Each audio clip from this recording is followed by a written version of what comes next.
Well, ladies and gentlemen, welcome to Wadeen Gymnasium for the second end of this weekend's set between Lyndon, Vermont State University, Lyndon, and the University of Maine at Presque Isle Owls. I'm Ricky Goupel, joined by Peyton Jones. Anthony Searles will be on camera all day, and it should be a fun game of basketball. The women's game has heavy playoff implications, a little bit to play for the UMPI men, but first we'll look at the men's game from last night. UMPI came away with an 89-74 victory over Lyndon. They were led in scoring by Danny Harris, 18 points, but 23 efficiency last night from Danny Harris, and he's been the guy all year long for UMPI, and some other guys got in there as well. Aki McMichael had 14, a new starter for the Owls, and then Gilbert Jean had 10. Doug McCullough had 10 as well. So UMPI trying to get the ball rolling all year, Peyton. It seems they haven't won more than 2 games all year in a row, and they haven't lost more than 3 in a row. It just seems they've been up and down all season. I would agree, and most of those games actually have been by 10 or less points, too. Yeah, every single one. Every single loss has been by 10 or less, except for Husson earlier this week. But it's just been, they've been the cardiac kids, per se. Coach Kane and Coach Knights for UMPI haven't been able to relax at all year, it seems. It's been that kind of season. Yeah. And last night they had a win, enjoyed a 15-point win. So they're looking to do, of course, win today, and they would solidify a 3 seed if they won today. And that's going to be the goal for the Owls tonight. And then for Lyndon, right now they are 3-20. They have now been eliminated from playoff play. Last season, if you can recall, Lyndon went 6-20 last year, 3-7 in division, but they snuck into the playoffs and they darn near upset UMaine Farmington last year. Lyndon, a sneaky team, couldn't quite get into the playoffs this year as you got that extra team in the NAC East. But Lyndon last night, they showed some fight and kind of got away from them in the first half. I would say the big problem for Lyndon last night was they weren't really moving the ball. They tried to attack the hoop early, and UMPI's defense is in the top 4, and they definitely showed it last night. Yeah, and they also stuck with a 2-3 zone, which you don't see teams do very often against the Owls, who love to play fast-paced. And they were playing 2-3 early on, and UMPI shot the ball pretty well last night as well, a team that doesn't shoot too many threes, but when they're open, they'll take them. There was even a point UMPI actually got out to a huge lead, and then Lyndon fought back, but then they fell back into the 2-3, and UMPI just scared away. So we'll see what Coach Dave Posiak of Lyndon, we'll see if he makes any adjustments. He's in his 7th season, as is Coach Dan Kane for UMPI, so these two know each other well. Met up twice last year, met up twice the year before. First time they've been up to UMPI in 2 years, and to try to come away with their first win here at UMPI in a while, as 2 years ago UMPI swept them, and then year before that would have been COVID year. Year before that, I don't even have stats from that. So Lyndon trying to get a little bit of a monkey off their back, end the season on a good note. They do have Johnson later on February 13th, later next week, but that will be a non-conference game, even though it is a team on the west side of the conference. It won't count as conference play, and this will wrap up their NAC East play. So in about a minute and a half time, we will have starting lineups and the national anthem by Alessandro Marroquin. The starting lineups, not the anthem, but we'll have that in just a few moments.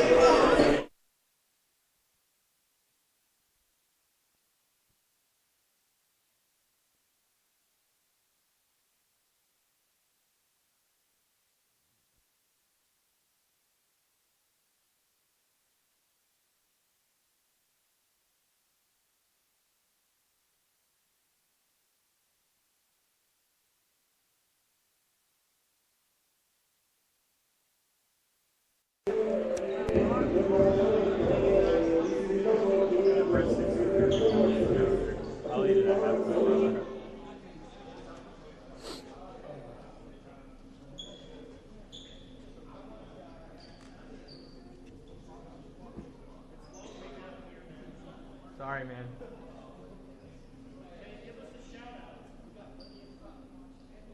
I'll think about it.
Those were the starting lineups and the national anthem.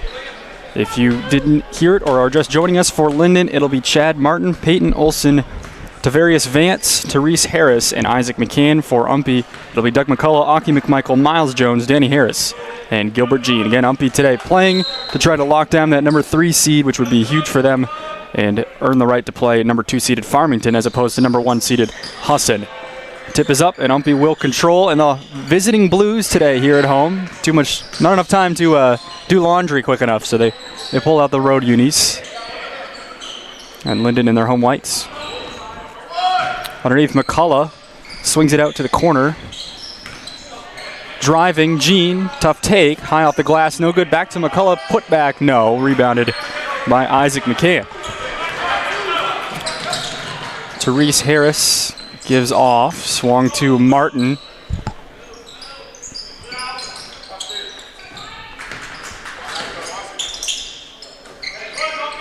Vance gets it inside to Olson. Now Lyndon just pointed out right before we came back on air here, Olson spins, can't get that to go. Lyndon not starting Gregory Gagne Jr. I didn't see whether or not he was a scratch from the lineup tonight. He started all but one game, had 15 points last night for the Hornets. Although I do see him in uniform on the bench, number 0. Diving on the ball there, Jones, good hustle play.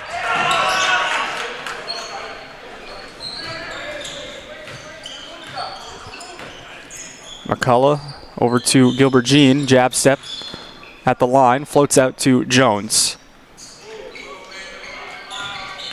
McCullough drives to the rim, no good, and we stay scoreless through the first minute and a half. Going the other way are the Hornets. Tyrese Harris. McCann around the perimeter.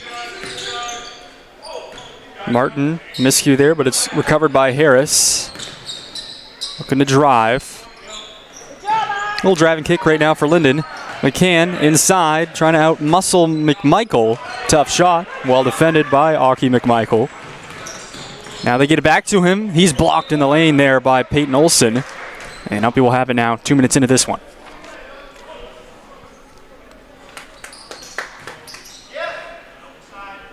They lob right in. That's their set play, but nothing doing that time. Lyndon read it well. Olson with Doug McCullough defending. He runs, kicks out. They find Vance open for 3, too strong. Rebounded by Gilbert Jean.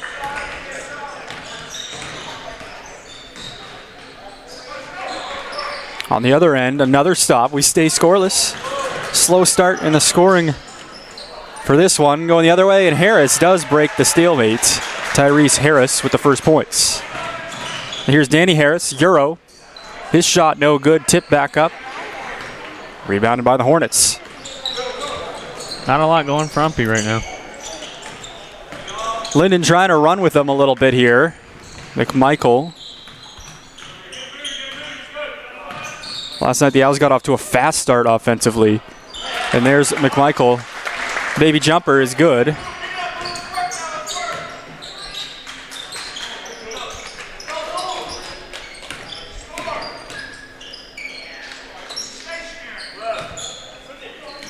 Lyndon taking their time.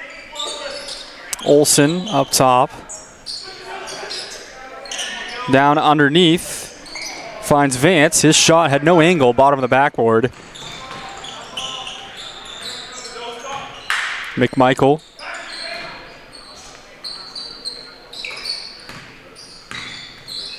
Give to Danny Harris. Crosses over, had some space.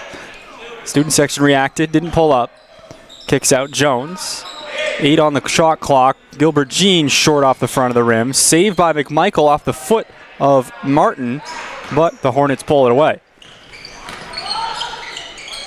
The trailer, Olsen for 3. Too strong. Going up for the board is Tyrese Harris. Gets it stripped, and he will earn 2 free throws. Tyrese Harris fighting for it.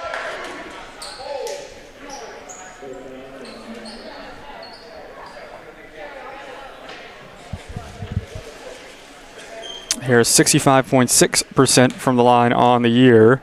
That was going into this weekend.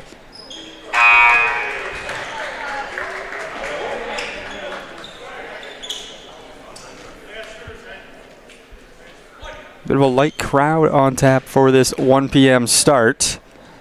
It was a great crowd last night for both games, and saw one of the best women's games of the year last night. That'll be set to tip off at 3 p.m. today. It's 4-2 Lyndon. Jean hands off McMichael. Now we'll try a 3, and he buries it. Saw him take a couple last night, couldn't connect on any, so that one's got to feel good. Very much so, because I'm pretty sure last night, too, McMichael missed a couple of them long. Underneath, McCann with Saquon Carswell into the game. Harris goes left side, tries baseline underneath. Well defended by Carswell. Almost got a steal. Harris ends up with it. Now he takes it to the rim. No good. And on the rebounding action, we'll get a foul against Peyton Olsen. Olsen's got to be careful. He got a technical, earned a technical early on in the game last night. I'd say midway through the first half probably.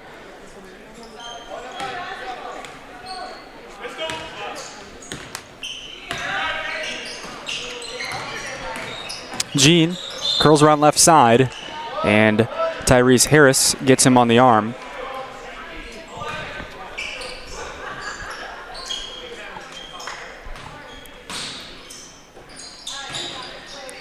Nice pass underneath. Jean tries a tough layup around the rim, and it falls.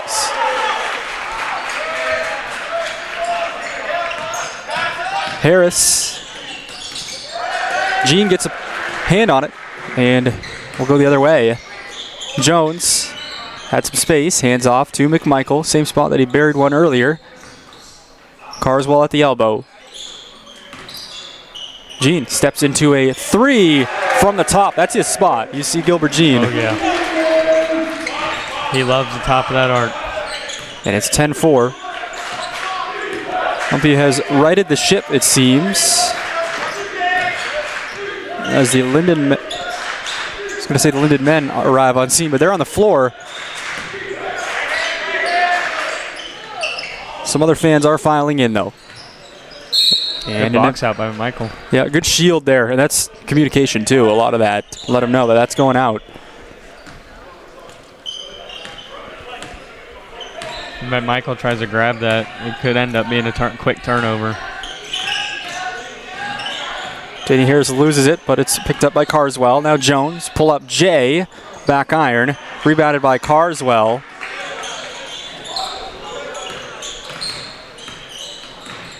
McMichael, they step back, gets rid of it to Gilbert Jean.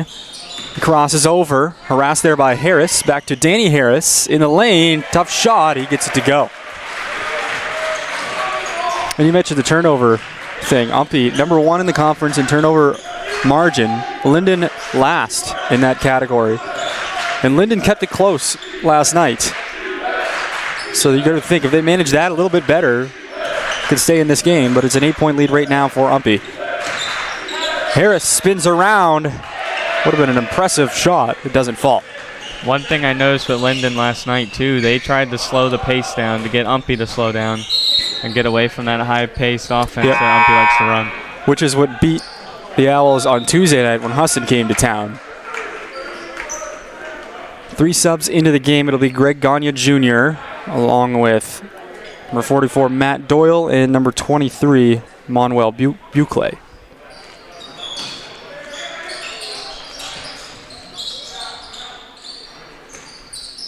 Carswell up against Doyle from the top of the restricted area. Can't get the shot to go. Here's Gagne Jr. Started all but 2 games this season for Lyndon. He's in now. Buckley drives, has to kick out. Gagne. Stop in the lane, back iron. Good follow-up, no good. And that was Chad Barton, that came flying in. And the lid on the rim right now for Lyndon. Jean, step back for another one. He has it. Gilbert Jean makes it 15-4. And it's high flying right now for UMPI. Buckley kicks out for 3. Tavarius Vance, front iron. McMichael's there.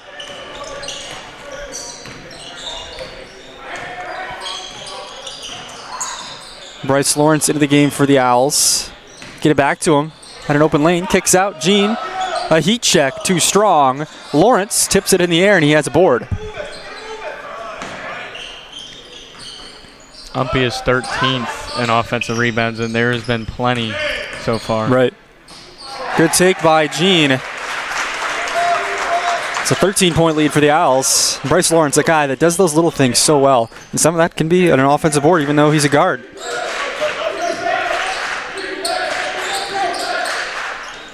Buckley pull-up jumper, and he gets it to fall. So finally, Lyndon ends the run. Sometimes all it takes is one. James Yamashita off the bench for UMPI, along with Charlie Mellick and David Ellington. Harris loses the handle. Will go freely out of bounds.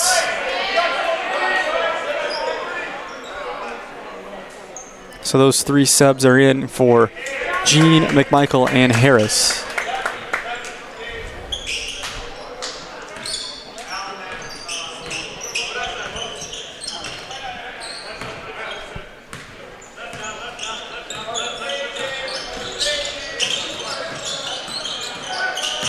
Buckley, runner, right hand, no good. With a stick back is there by Matt Doyle. We get 4 quick points for Lyndon.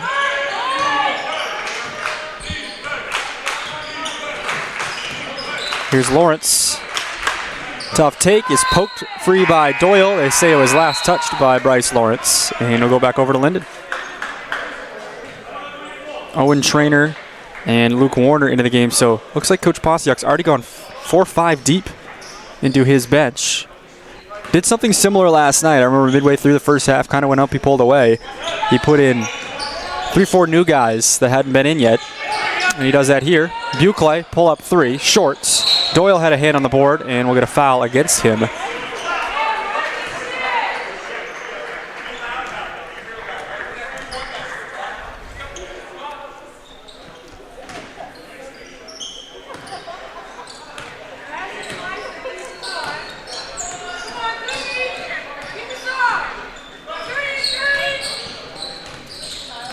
Ellington. Lawrence gets it back, but he changed pivot foots there. Yeah, I think he lost the ball, tried to recollect and make a quick pass.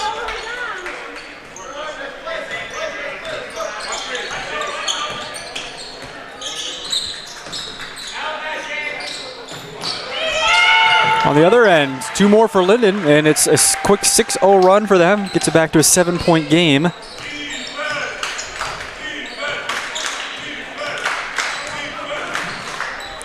Tough shot by Ellington. It was defended by Gagne. They try running the floor. Mellick intercepts the pass, and then McCullough steps on the timeline. He's saying he had the ball before he stepped on the line. So that's the ruling. It was just a little confusing at first. And Coach Kane seems to be satisfied with the explanation. It was a good read by Mellick, knowing the baseball pass, they're going for it. Mellick picked it off and threw it back to McCullough, but he will be whistled for the backcourt. Doyle at the top. Luke Warner's in for Lyndon. Gagne Jr. Back to Matt Doyle with McCullough defending.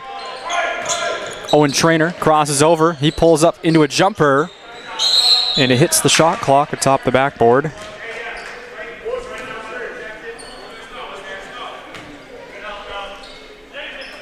Lyndon did something similar last night. They pulled back into the game, slowing the pace down, making UMPI slow down. Just when it seemed like UMPI was going to run away with it, Lyndon stayed around. Long two for Ellington, no good. Yamashita was there on the stick back, but we'll get a foul first on Yamashita himself. Down at Thomas, the Terriers lead MMA 16-9 early on. And Thomas playing for their playoff lives. They have to sweep MMA this weekend to get in. Thomas currently sitting at 4-6. MMA at 5-5. Yes.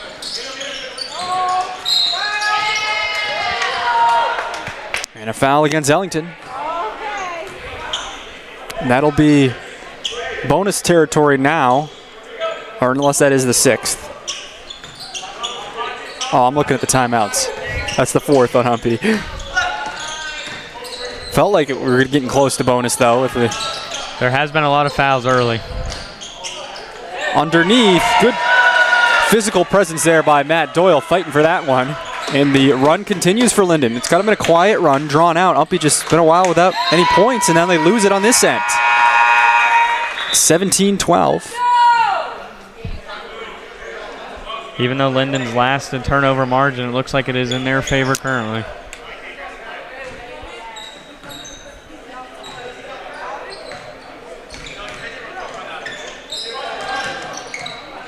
You would be correct. UMPI was 6, Lyndon with just 2. Underneath, they find Doyle again off the lob. He can't finish. That would have brought it back within 1 possession. Miles Jones looking to go quick. Kicks out Ellington. They leave McCullough open. He swings it to Melik and now hands off to Yamashita. McCullough, right side, gets around Doyle. Cannot convert on the layup. And UMPI has gone cold. Doyle. And now another whistle. Looked like that could have been a frustration foul.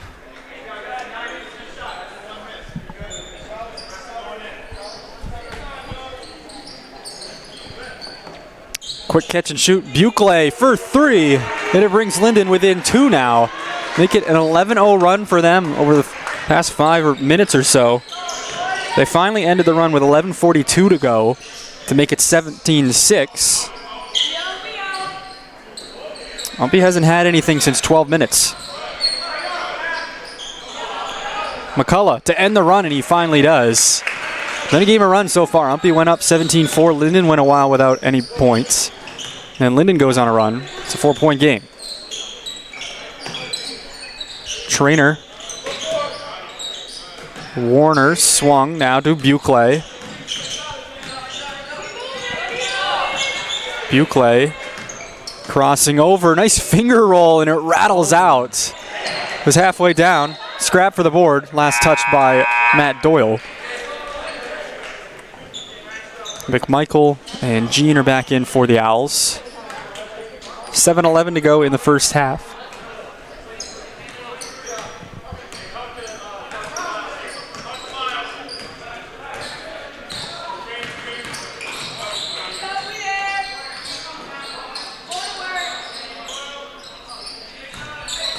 McCullough spins around, goes up and over Doyle. No good, gets his own board.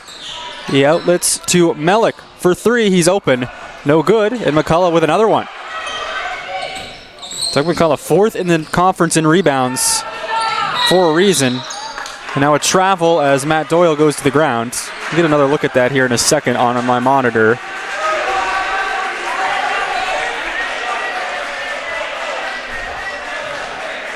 I see McCullough getting those 2 offensive rebounds in a row.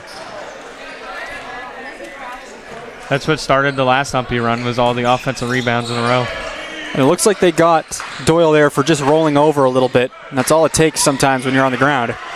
They get a steal though. Buckley says ball doesn't lie. Gagne Jr.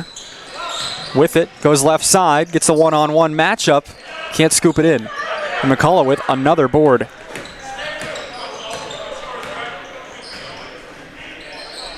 He's up to 5 rebounds in the contest already. UMPI still struggling to score. They did end the run with a McCullough jump shot, but only 2 points in the last 6 minutes or so. Gagne Jr. from the top for three, no good. Rebounded by Jones. And Buchla gets a steal. He's going to pull up into a three, in and out. Looked good from our angle. Now a timeout finally. First timeout of the game will be called by UMPI, I believe.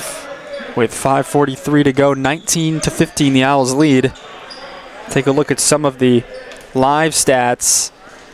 You mentioned the turnover story. Right now, UMPI 10 turnovers, Lyndon just 3. So, like you said, UMPI the best team in the conference in the turnover category. Lyndon the worst. It's completely opposite of what you would expect. And then on the rebound side of things, UMPI currently out-rebounding Lyndon 18-12. 3 for 7 for 3 are the Owls. 1 for 7 are the Hornets. UMPI is 13th in offensive rebounds, and they're showing they should be a lot higher than that. Doug McCullough especially.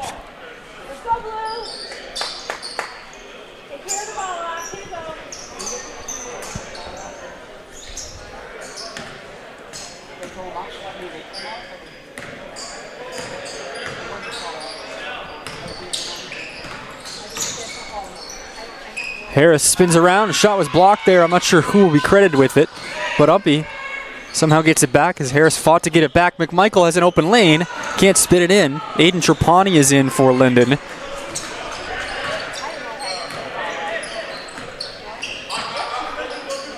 Olsen's back in. He has it with Gene defending. Over to Trapani. Give and go back to Olsen. Had to kick it out. Tyrese Harris for three. Round the rim. No good. Tipped out and finally controlled by UMPI. Gilbert Jean puts it on the floor. 5 minutes to go. First half. Kicks out McMichael. A corner three. Around the rim. No good. Good rebound by Carswell. And there's another board for UMPI.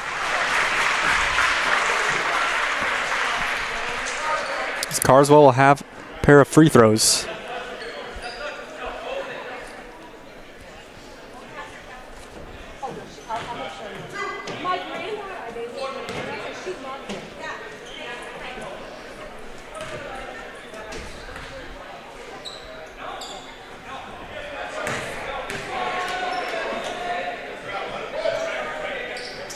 Carswell 76% on the year. UMPI, a team that really has struggled from the free throw line this year, but they have gotten a lot better as he does split the pair.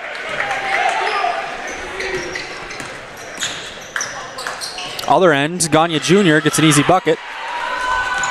3-point game, 20-17.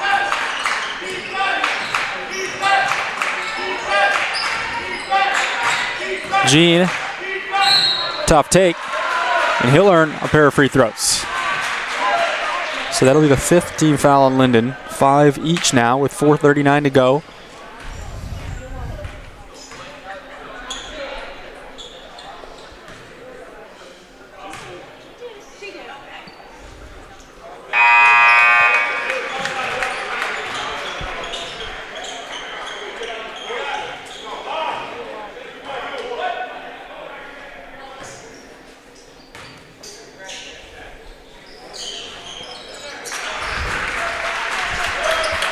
And a successful trip for Gilbert Jean back to a 5-point game.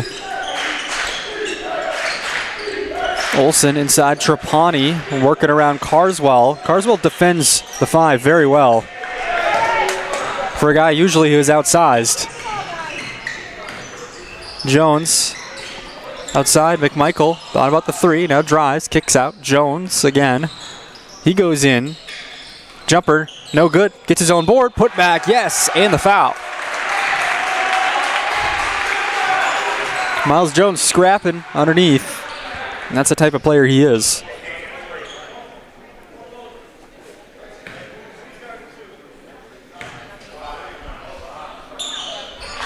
And he completes a 3-point play. UMPI up by 8 now with 4:10 to go.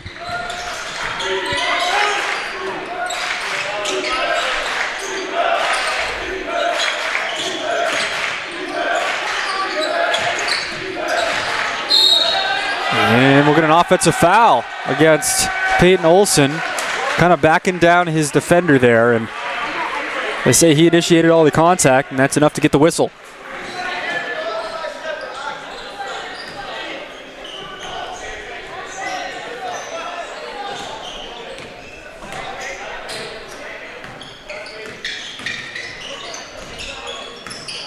McMichael up top, right side, fade away in the lane, front of the rim, nice touch, and it falls. UMPI, just like that, back up double digits. A little home court bounce there. Carswell gets a hand on it, sends it into the crowd.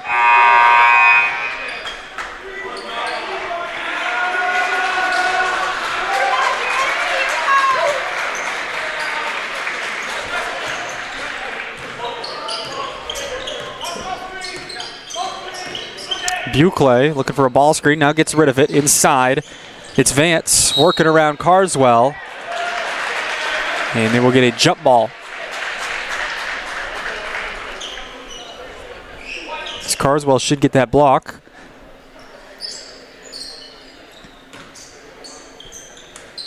Trapani to trigger it in for Lyndon.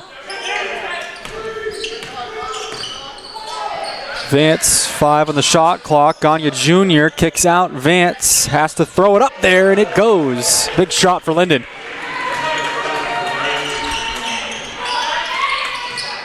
McMichael, 3 minutes to go.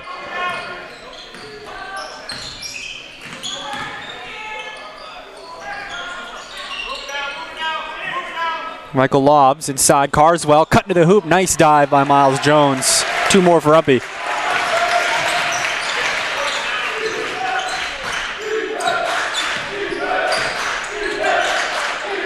Trapani all the way over to Gagne.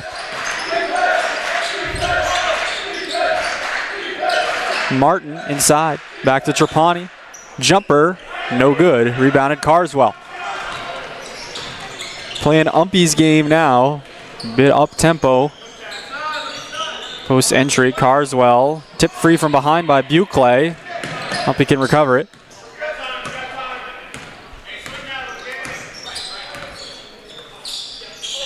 Jean over. McMichael's open for 3. No good. Foul on the rebound, going to go on Carswell. Went up and got a little bit there of Greg Gagne Jr. Isaac McCann started the game. He's back in. 2 minutes left in the first.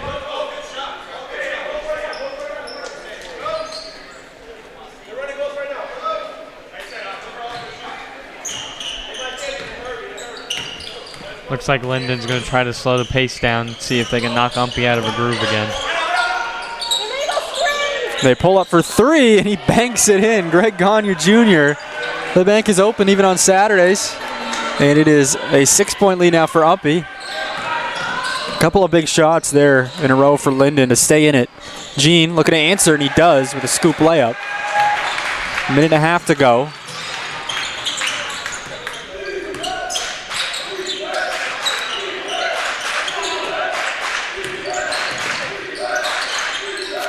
Gagne Jr. with it. Dishes outside. Martin be fouled by Danny Harris.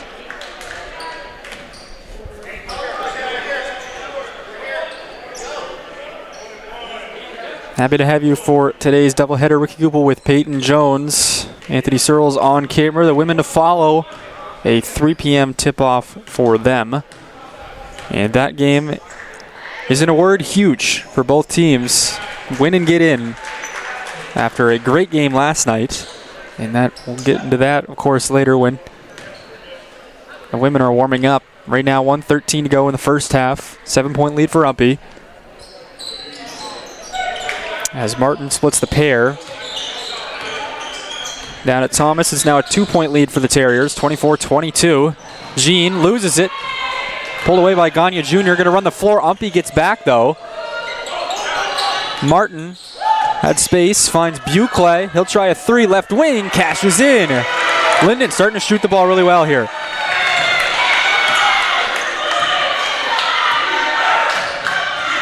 They're starting to play a little bit of UMPI's game, too, going fast.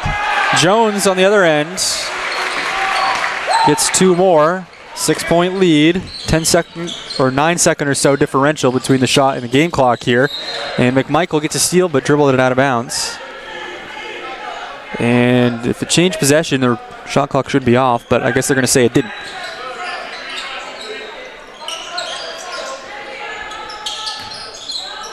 Buckley feeling it a little bit. He'll step back into a 3, short. Rebounded by McCullough. Shot clock now is off with 20 seconds. See if UMPI holds for 1. Likely they will. 10 seconds. McMichael gets a pick from McCullough. He rolls off. Over. Jones for 3 with 5 seconds. Too strong. Gets his own board. Has a second crack at it.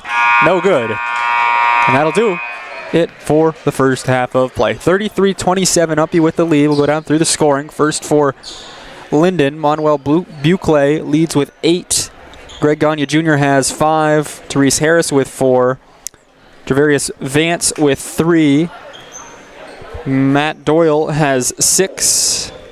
And Chad Barton has 1 for their total of 27.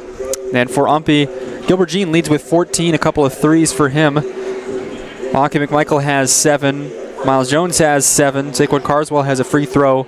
Then Danny Harris, Doug McCullough held to 2 points in that first half, but UMPI getting some production from Gilbert Jean to help lead them to this 6-point lead. So that's going to do it for the first half of play. We'll be back in about 15 minutes for the final stretch.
back here at Whitting Gymnasium. It's a 6-point lead for UMPI, 33-27. And that first half, Peyton, definitely a half of runs. What did Lyndon do well to dig their heels in and stay in this game? I tell you what, they slowed UMPI down. UMPI likes to get fast-paced and tries to get you running, tire you out quick. And it seems like every time Lyndon got the ball, they slowed down, tried to run a set. And so also have gotten some huge shots as well. Manuel Bucle, impressive towards the end of that first half. And they've had some timely shots to stay in it. And again, the turnover ratio, too. Another thing you mentioned. The opposite of what you would think. UMPI losing the turnover ratio as the best team in the conference in that category. And Lyndon has done enough to hang around, and a lot like they did last night. It was a game of runs last night as well, where it seemed like UMPI was going to pull away, and then Lyndon, to their credit, fought hard to stay in it, and here they are, down by 6 at half, and have a good chance to stay in this game throughout. UMPI, again, playing for the number 3 seed, so it's not like they can relax. They have clinched the playoffs with last night's win, but they can't ease off here. They have to play to win.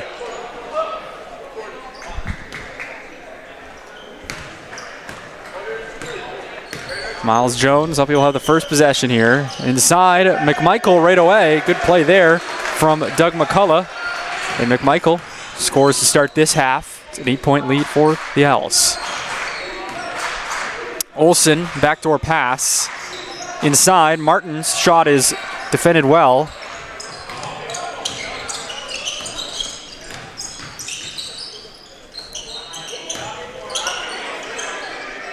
McMichael through traffic, scoops, no good, rebounded by Tyrese Harris.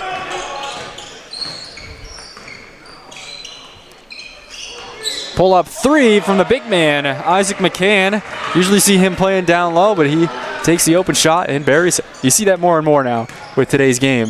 Even the big men can step outside and shoot it. See it in the women's game as well. Post players, if they're open, they'll take the shot. seems like the way that's where basketball's heading. Definitely. These versatile players. Nice and one, Danny Harris. High off the glass and it falls.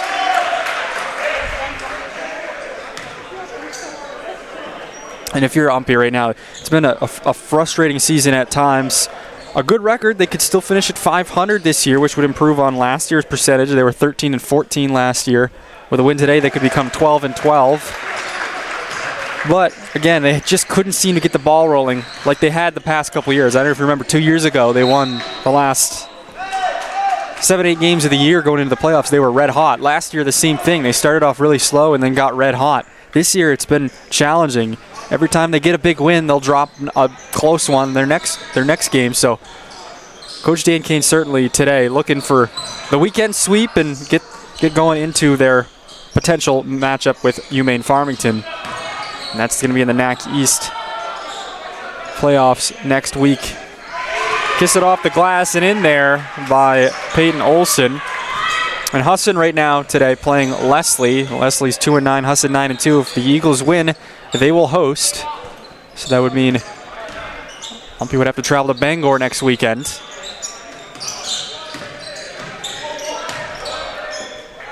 McMichael back inside McCullough, 10 to shoot. Gilbert Jean thought about a 3, decides to drive over McMichael. 6 in the short corner. McCullough for 3. No good. McCann with the board.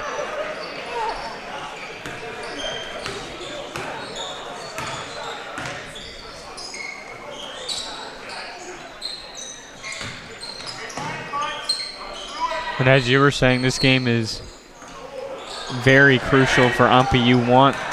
You do not want to face the host team first. Right. That's another big thing. If you fall to 4, you got to play the host team on their home floor. UMPI did win there earlier this year, but you never in a playoff scenario like that. It's such a huge advantage to who the number 1 seed is. Jones buries a jumper. It would be a neutral game if they play Farmington, and they split up here on the regular season. Farmington, a team, graduated so many from last year, but credit to them. 9-3 in the NAC East. Have locked up that 2 seed. Jones and Olsen battling underneath. Jones leaks out. Tyrese Harris from behind. Counted in one. Miles Jones going coast to coast.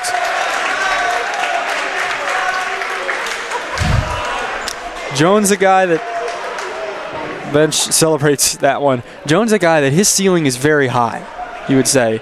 It's just he averages 6-7 points a game, averages around 30 minutes. A guy that you definitely, his potential is so high. And tonight he's having a good game today. Jones is also a really great defender too. If you watch him, he will pick up the guard at the half court and make it difficult for them to run plays. And he's just a tough player. UMPI has those guys that can defend pretty much all 5 positions. McCann wants another one, this time over everything. And it is back over to UMPI. An 11-point lead for the Owls, 43-32.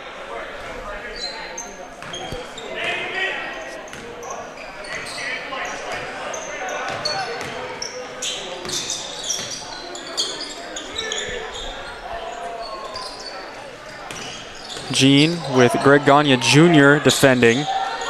Inside, McCullough dishes out, swung. One more. McMichael wants 3, and he gets it to go. Nice possession there, recognizing one more pass. And here's UMPI's run to start this half. They're up 14. Martin, or that was Olsen, excuse me, had an open look. McMichael on the other end, dipsy-do, no good. Rebounded by McCann. Trying to dribble out of it. Needs somebody.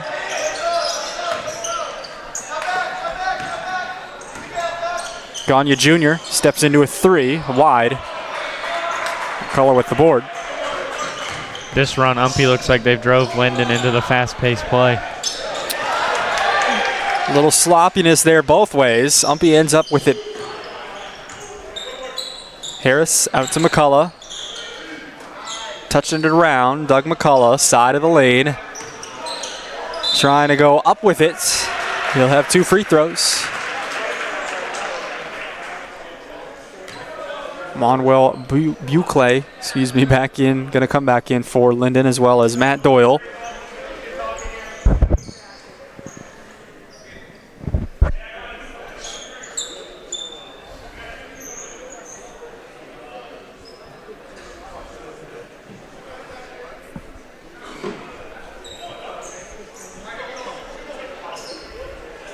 So Doug McCullough to shoot a pair of free throws. He's around 80%, 78% on the year.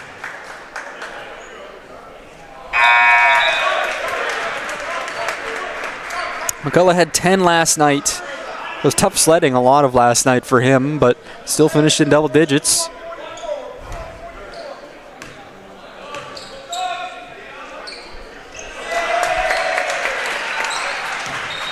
And he makes both. UMPI up by 16 now, their biggest lead of the game. Buclay has Gagne Jr. Gets Jean up in the air. Now a runner with the left hand. Nice take by Gregory Gagne Jr. He averages 18.7 points per game for Lyndon. Hasn't played in every game. 19 of their 23.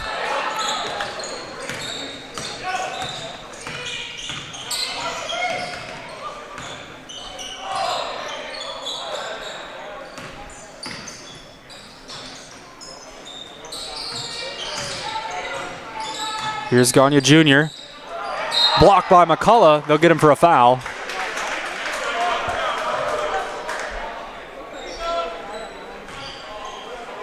Now Gagne Jr. will go to the line.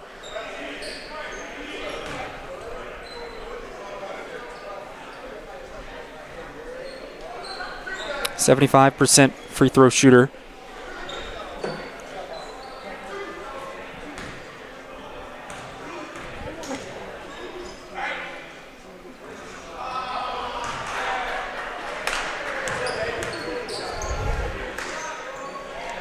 Sometimes you don't get the lucky roll.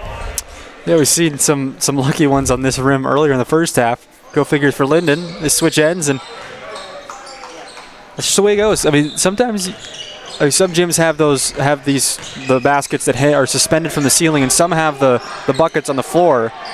There's a jumper there by Danny Harris. I've heard that the buckets on the floor have more give to it. Is that true? I mean, I think so.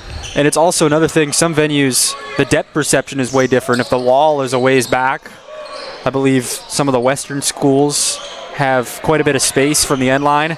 Nice give. Gagne Jr. can't convert. But here, it's not a lot of room.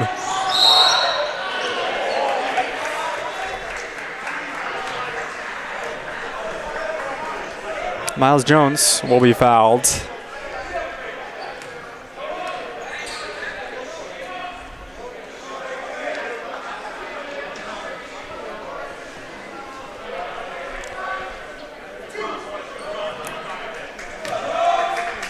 We talked about the UMPI men going into playoffs, but I know it's hard. This is a hard question, but it's tough to pinpoint what does UMPI need to do better to be more consistent and to be playing their best basketball when it really matters in their next couple of games in the playoffs. I think, like we said earlier, they've gotten a lot of offensive rebounds. Usually that's not the case with them, though. Usually if they take a shot, there's nobody there, and some of these better schools have big men. Husson, a couple of big men. Scott Lewis, Jared Balser. They're not going to just let you run in there and take it. You got to box them out. It's true. Farmington, too. Dylan Griffin underneath, a huge post player for them. And then you got Kurt Hines for MMA, and MMA, they win one game this weekend. They're in. So it's going to be fun playoffs. It's unique this year. Normally there's that one team that soars above the rest. You know, last year Farmington was 10-0 when they played 10 Nackies games instead of 12. 10-0, and everybody was chasing them. This year seems a little more wide open. Husson probably going to be 10-2 if they take care of business against Leslie today. That game's ongoing. Probably going to be 10-2, but they had 2 losses. UMPI beat them once. Farmington beat them once. And they've shown signs of vulnerability as well. They scored only 44 points in that loss to Farmington. 16-point game right now as Coach Posiak will get a timeout, but it just seems wide open, doesn't it, in the men's side of things? It does. Any night, it could be a flip of a coin who's going to win. Yeah. It should be fun down the stretch for the playoffs. We'll check on some other scores at start of the second half. Thomas leads MMA by 7, 37-30. Again, if Thomas wins that game, they will stay alive, and then it would be win and get in on Monday between those two teams if Thomas wins today. If they lose, then MMA clinches. And then pull up the Husson score in a second. Husson is hosting the Leslie Lynx today. And Farmington is done. They're 9-3. And everybody else has to wrap up this weekend, or MMA and Thomas got moved. Their second game of the weekend got moved to Monday. 53-37. The Owls with a 16-point lead.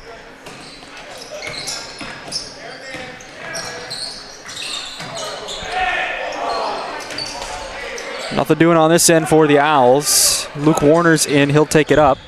And right now, Husson 55-23 at the half. So it certainly looked like they are going to clinch the 1 seed.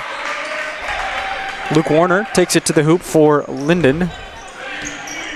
So now, up by that much at half, we can pretty much talk like Husson will be, in fact, the number 1 seed in the host, which I'm sure UMPI doesn't mind as long as they don't have to play them. And in order to not play them, they got to win today.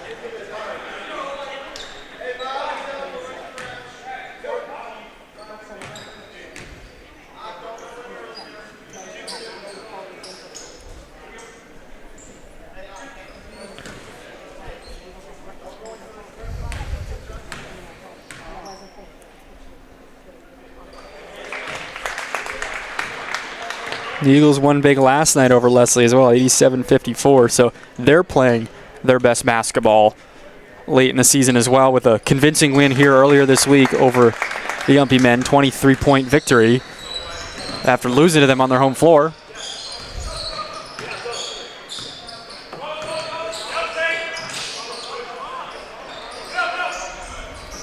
Warner, catch and shoot, right wing, no good. Rebounded by McCullough. He's going to be up there in boards. That was his 10th. McCullough, Euro to the hoop, easy bucket for him. He's now 2 points away from a double-double. Up to 8 in the game.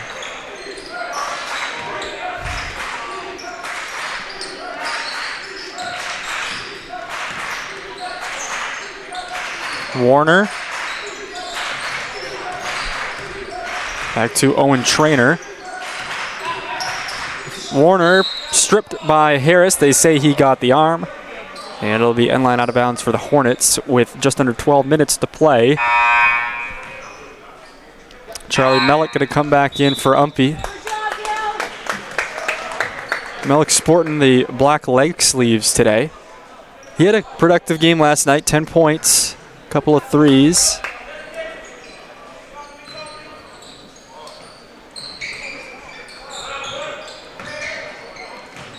Buckley gets some space, dishes it off. Doyle out to Buckley, wanted to shoot it. He'll pull back out with 10 seconds on the shot clock. Drives, had some space, kicks out for three. Doyle, front of the rim. And nothing doing there for Lyndon. And we'll get a whistle as Greg Gagne Jr. a little shaken up. He might be cramping.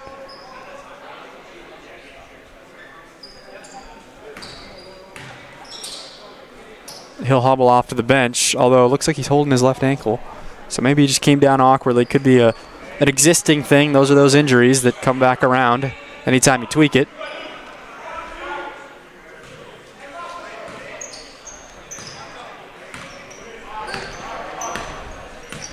Luke Bergmans is in now for Lyndon.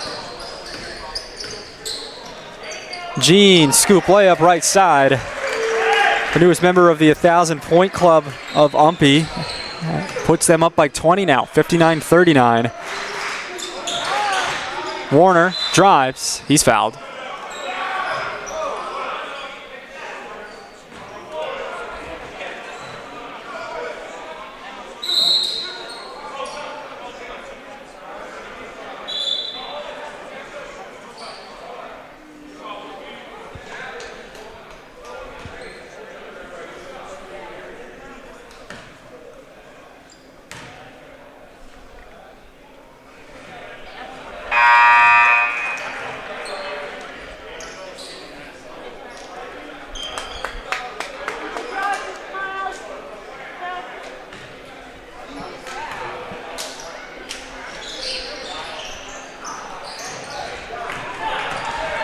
And here goes UMPI with the fast pace again.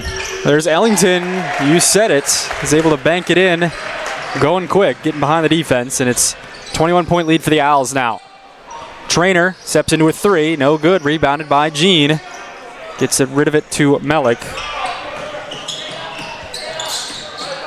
Mellick dishes back to Gene. He'll try a three. Wants another, and he cans it. Gilbert Gene, 3 triples. He's up to 19 now in the game for UMPI.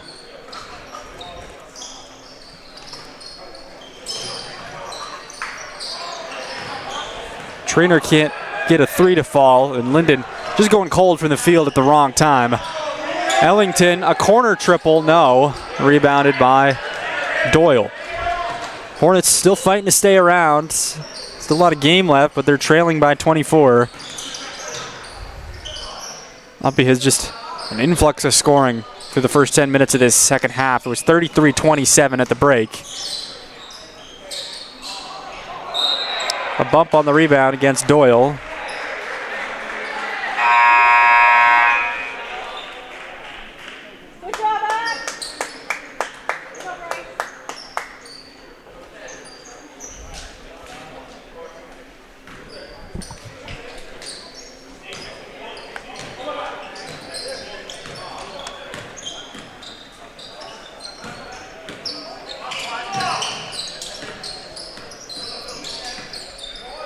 Gene up top, goes left side, nice dish, Carswell. UMPI does that really well. When they're doing that, they're taking it to the rim, but then dishing it off to somebody as the defense helps out. That's how you know they're clicking offensively. Up by 26. Bergmans. This is kind of uncharted territory for the Owls this year. They have not had many games like this where they can relax. Luke Warner with the and one. Nice left hand. Thomas up 15 on MMA right now. Just 5 minutes in the second half, so a lot of game left there, but the Terriers playing well. They're a team that has improved significantly. They were 1-9 last year in the NAC East. Now have a chance to sweep this weekend. They could be in the playoffs.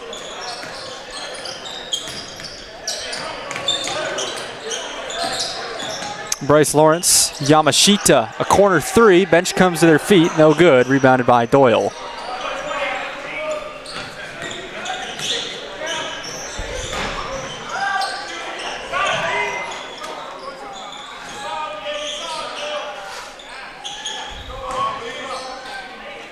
Underneath, Doyle, hard-earned bucket. Alish Moreno into the game for the Owls. Quick 2 points for him. He was the inbounder too, so him getting up and down the floor quickly. Now he almost gets a steal. They'll stay with Lyndon. So this is a chance for UMPI. Some of the guys that haven't gotten in games this year because every game's been so close should see some minutes today if UMPI can continue to play how they are and keep this 24-point lead.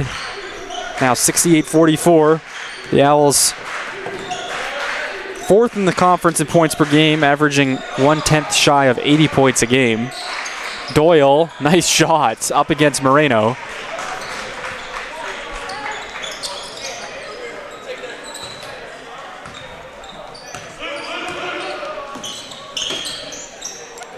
Lawrence loses it. Is able to get it back just in time. Pick and pop Moreno. He traveled first. Set a screen for Melick. Popped out. Tried a three. He was in and out, but he traveled first anyway.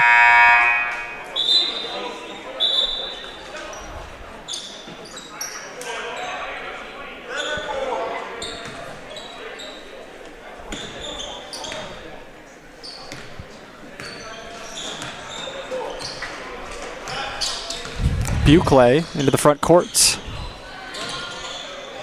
Back inside, Doyle working hard down there for Lyndon. He has been. I think it's 3 straight possessions now. He's gotten the ball down there. Doyle's up to 10 in the game for Lyndon. Tied with Greg Gagne Jr. for the leading scorers for the Hornets.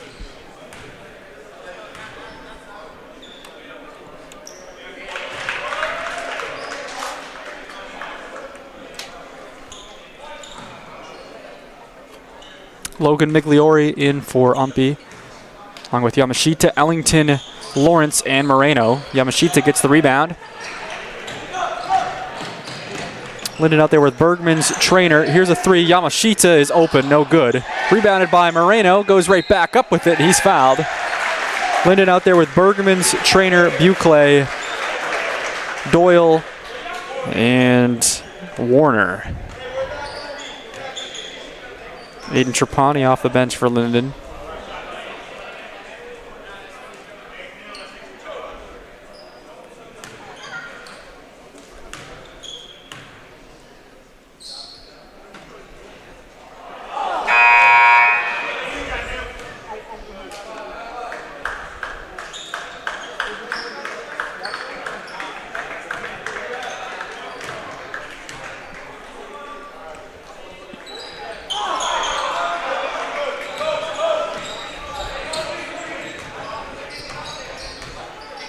Here's Bergman's controlling it for Lyndon, gets it off Buckley, steps into a three in front of his bench, cashes in. Longwell Buckley. You see how many threes he has. That will be his third. It seems like more. He's been putting up shots. He's 3 for 5 from beyond the arc. Lawrence. Back to Moreno. Lawrence, a lane opens up. Decides to dish out to Ellington for three. He answers. Timeout called by Coach Dan Kane. UMPI flying high, up by 21 with 6:55 to go. We'll get a full timeout called by Coach Kane. See if he gets some more guys into the game. Right now, UMPI doing a great job. They're all facets of the game. It's not like they're just shooting the lights out. They're just playing everything well right now. Well, like you said, when they get to the rim and they start finding the extra pass, even if it's beyond the arc, they get rolling.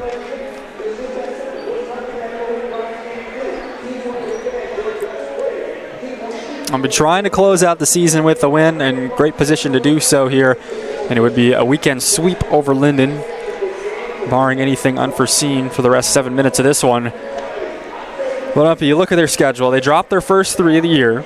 They beat MMA, they dropped 2. They beat Leslie, then they lost to Leslie. Then they beat Thomas, then they lost to UMA. Then they won 2, then they lost 2, then they won 2, then they lost 1, then they won 2, then they lost 2, then they won 1, then they lost 1, then they won 1.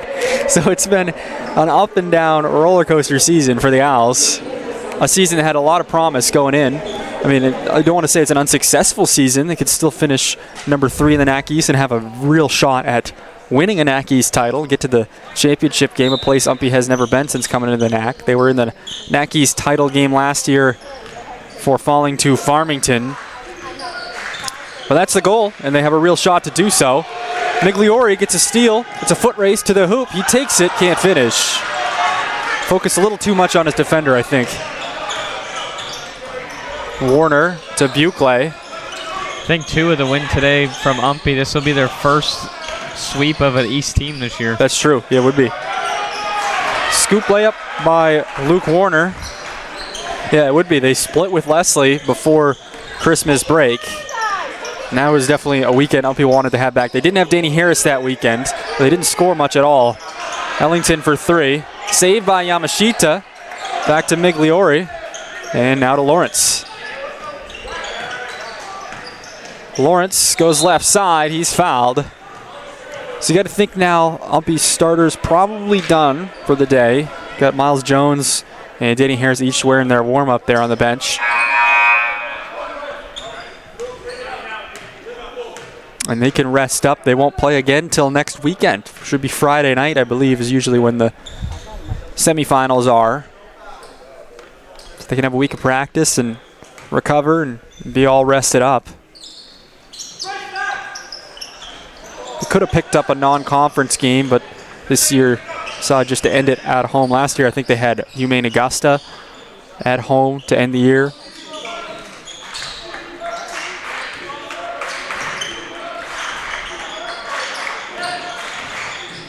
Warner drives, had Bergman's going back door, now Trapani with Moreno defending. Trapani loses it, Migliori gets another steal, another foot race here, hands off Yamashita, good share in the basketball, and there it is, UMPI with that extra pass, 2 points. Bergman's other end is fouled by Yamashita, and he will have 2 free throws.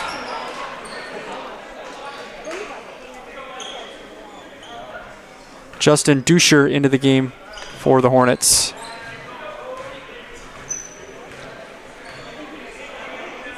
Seen a lot of players for both teams in this one. Some big box scores in the live stats. Thomas up 21 on MMA, 58-37 with 11 minutes to go. It's the second game of their season series will be in Castine, so that'll be a challenge in of itself. But if Thomas hangs on, that'll become a win and get in scenario. Elijah Smith in, Tyler Frazier in for UMPI. Backdoor pass, Moreno slams it down. That's going to be a technical foul. He's going to get a technical foul for hanging on the rim. Yeah, Coach Kane's not going to like that. Get a little caught up in the moment. It was an impressive dunk, but that's probably the easiest technical foul you'll ever get, as there's that extra rep while he was hanging on the rim. Nice pass, though, from Yamashita, too. We should highlight that. I'll back it up so you get another look. So it'll be 2 shots in the ball. Manuel Bukley to take the free throws. Tell you what, it's a crowd pleaser, though. It is. Great pass from Yamashita. He gets the dime. And then just hung on the rim a little bit too long, and Coach Kane uses that as kind of a teaching moment for his guys. Keep your head, because there are times when that really matters in a close game, just composure. And I think that's an area UMPI could improve on. I'm sure Coach Kane would agree. But down the stretch, they've had so many close games this year. Keeping your composure is very important.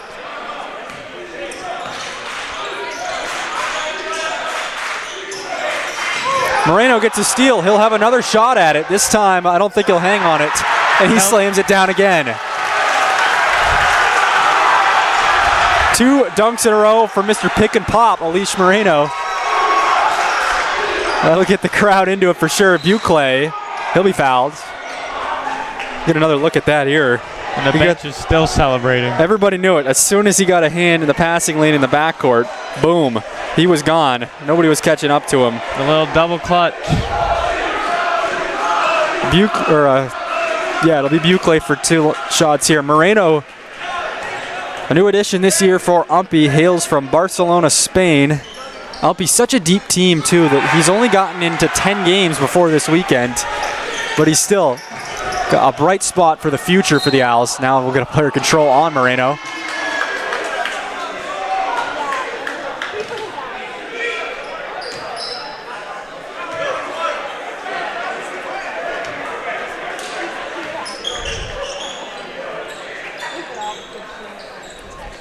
Buckley will walk it up the court here. Save some time. A cheerer-ups as Joel Hodge is taking off his warm-up, as is Ethan Rollins and Blake Sinal. All these guys getting in for UMPI.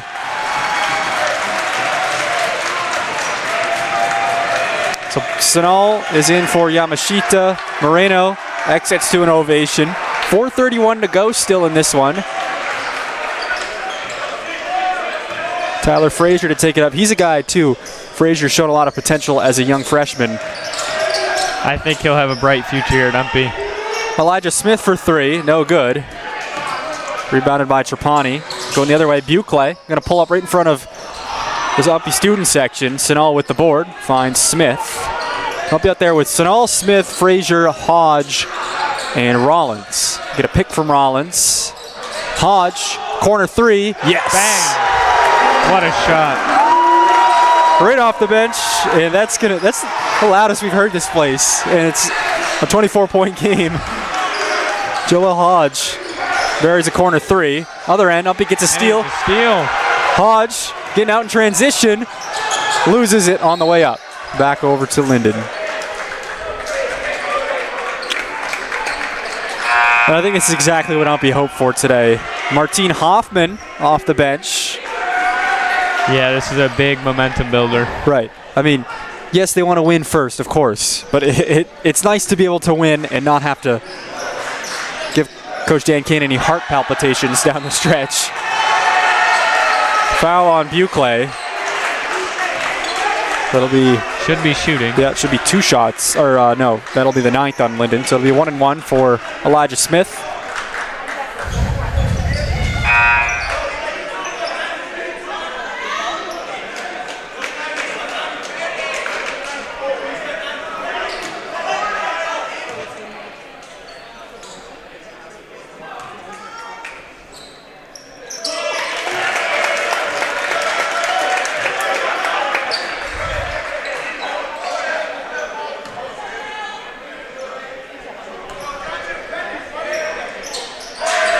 Eli Smith's first trip to the line on the year, and he makes both.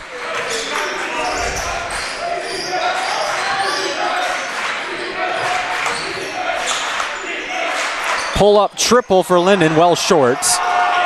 That was Nellie McDonald is in. Elijah Smith, a transition hoop.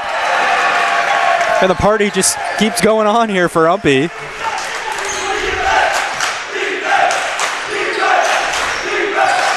Trapani will be fouled. UMPI bench got to be careful that they don't pick up any bench warnings or anything for standing up. You're not supposed to stand up for a lengthened amount of time. Trapani will have a couple free throws.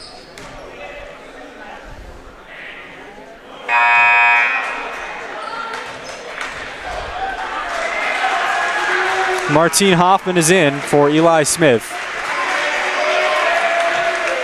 Another freshman.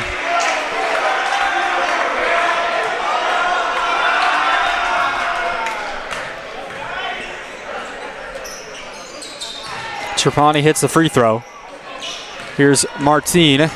Take it up. Gets rid of it to Hodge. Frazier up top. Here's Hoffman. Back to Frazier, cuts to the hoop, loses it. Hoffman saves it down on the baseline. Hodge thought about a three, now he drives, pull-up jumper, yes! Joel Hodge, that's 5 points. He's on fire.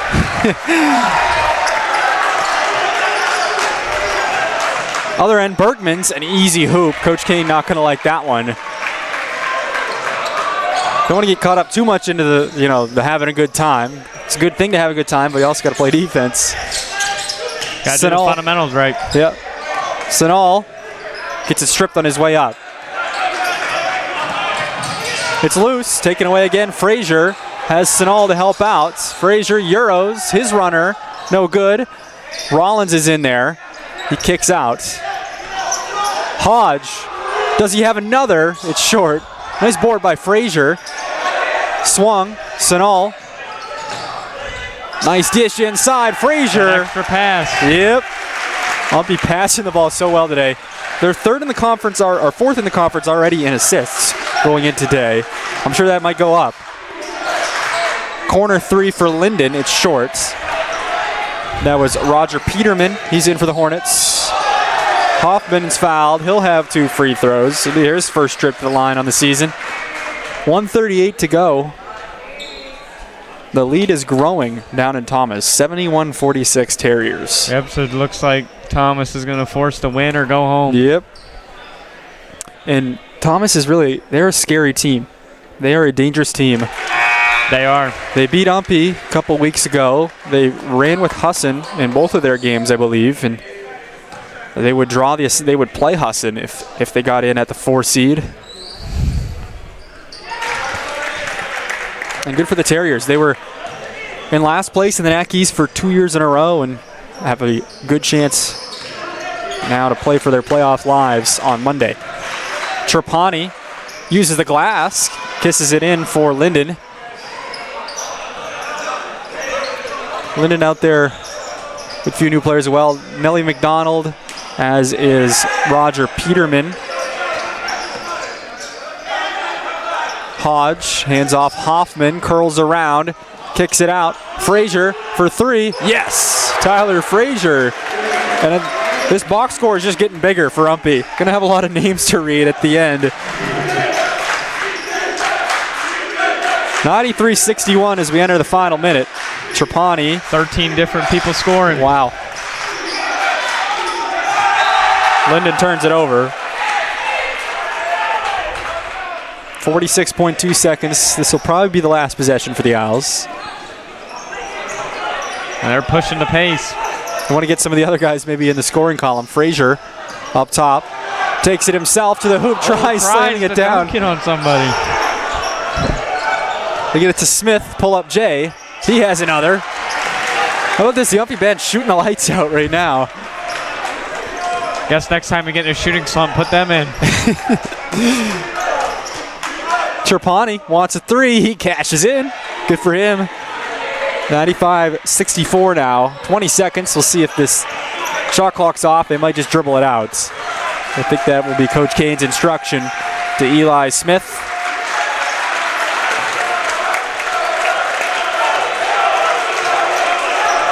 Frazier thought about it. Coach Kane says, "Nuh-uh, we're not doing that." And that'll do it. The UMPI Owls with an impressive victory, 95-64.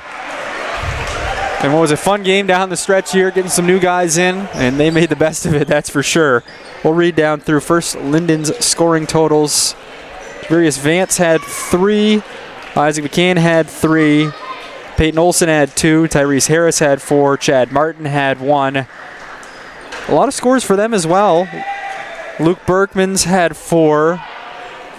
And Luke Warner had 7.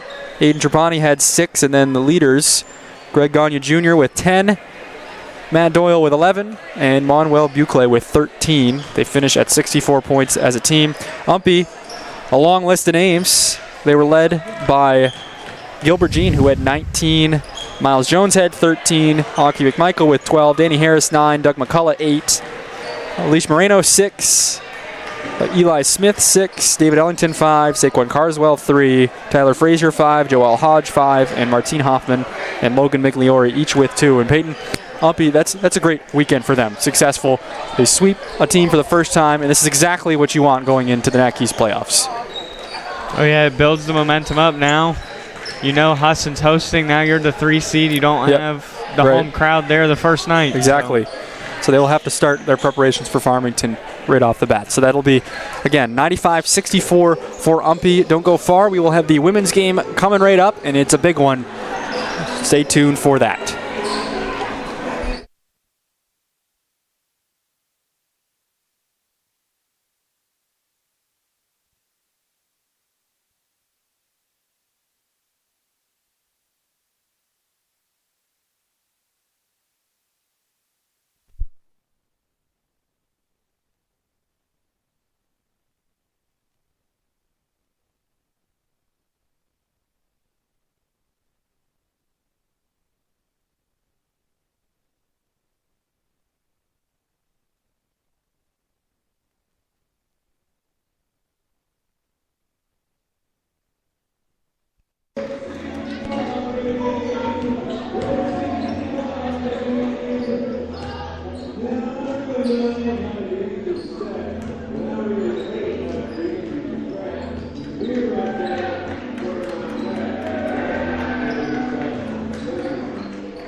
But right now, it all comes down to a win and get in scenario. Last night came down to the wire, a huge three at the end. Selena Porter hit a three. She had 9 in the game, 8 boards for Lyndon. Then also Katie and Whitcomb had 14 points. She had 4 3-pointers. So UMPI has a little bit to take away from last night. Maybe make some adjustments, have a different scouting report, and a different game plan defensively. They might play a little bit more man or maybe a 1-3-1 style. They played 2-3 most of the game, and the shooting is what killed them. Lyndon shot 10 of 33 from 3, right around 1/3 right there percentage as a team. And UMPI is going to have to play that outside shot, but at the same time, got to worry about Ryan Fortin down underneath. She's 6th in the conference free throw percentage, so she's not a post player you can hack and hope either, and hope she misses at the line. She's a great free throw shooter, so UMPI's going to have to play a little more balanced. Got to protect the outside shot, but also protect the inside presence with Ryan Fortin. And Lyndon right now, even though they're on the road, they are playing, with a chip on their shoulder, and they have really nothing to lose here. UMPI, who went into the weekend up 2 games on the Hornets, now could, if they lose tonight, they would both finish at 5-7. But of course, Lyndon would have the head-to-head tiebreaker, and as they would have swept them. So today, it all comes down to one. This is a playoff game in the regular season, is what it is. Win and get in, lose or go home. So we will send it down to the floor. Alessandra Marquin with starting lineups.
So those were the starting lineups for Lyndon. It'll be Katie and Whitcomb, Kerrigan DeSorda, Selena Porter, Sage Smith, and Ryan Fortin. For UMPI, it'll be Emily Wheaton, Lexi Ireland, Olivia Gray, Lindsay Hamilton, and Aaliyah Milano. UMPI, a team, mention it time and time again if you've been watching UMPI streams all year long, if you're an UMPI fan or parent, that the injury bug has plagued them more than any other team, it seems. Just 8 players active. They've had around that same number for the past few weeks. They had a weekend where they had to play with 6 and 7, even one time 5, really, for most of the game. And they've had the cards stacked against them in the second half of the season as numbers have been thin. And to make matters even worse, some of the key players, Emily Wheaton has had to miss time. Leah Milano missed time with an ankle injury. Lexi Ireland's really had to step up and play every game for the Owls into a huge role. Olivia Gray's had to step up into a huge role. Lindsay Hamilton as well, whereas at the beginning of the season, she wasn't getting all that many minutes, around 10-15. Now she's getting 20, 25, 30 minutes a game. And here she is to take the opening tip with Selena Porter. And we are underway as it's tipped in the air, controlled by the Hornets. Sage Smith gives to DeSorda. It was one of the best games of the season last night. A 3-point win, 74-71 for Lyndon off a 3 to win the game near the end by Porter. DeSorda, left side, loses it, out of play. It'll stay with Lyndon. Okay. Thought that was clean out of bounds off Porter. I think Lyndon thought so as well. Now get together and keep it as is. They get it in quickly. Smith, up fake, now drives off the bottom of the rim. UMPI takes it away anyway, so no harm, no foul there. And we'll go the other way.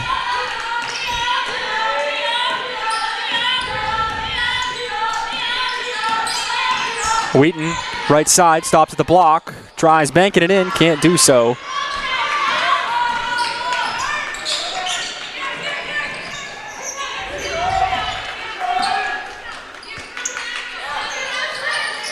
A three by Whitcomb, short, rebounded, fought for, and Lexi Ireland ends up with it for UMPI. UMPI now in their visiting blues today as they had to quick turnaround, had to put on the other set of unis.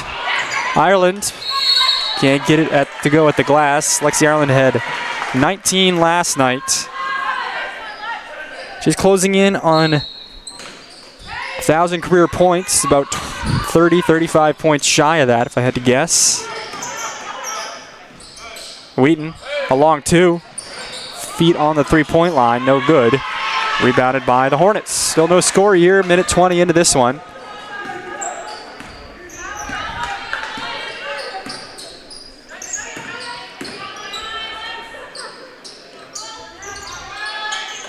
Lyndon 10-15 overall, 10-13, excuse me, overall. 4-7 in division. Smith cuts to the hoop, gets it back. DeSorda, ball fake, had some space, rebounded Fortin, put back, no good. They'll say it was last touched by Lindsay Hamilton. UMPI 12-11 on the year, 5-6 in division, so they could both finish at 5-7, and Lyndon would have the head-to-head tiebreaker if that were to happen. Meaning, UMPI's got to win to get in. Lyndon, same scenario for them.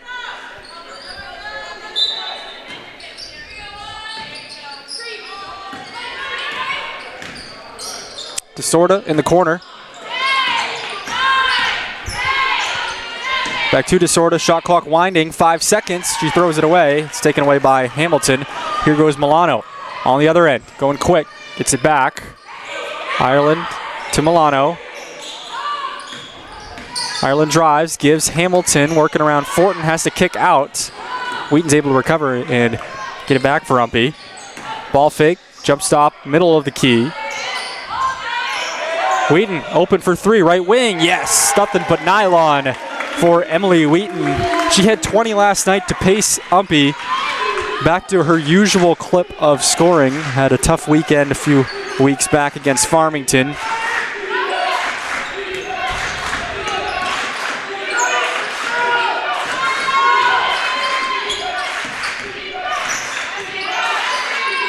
Porter lobs back to Smith, now Fortin.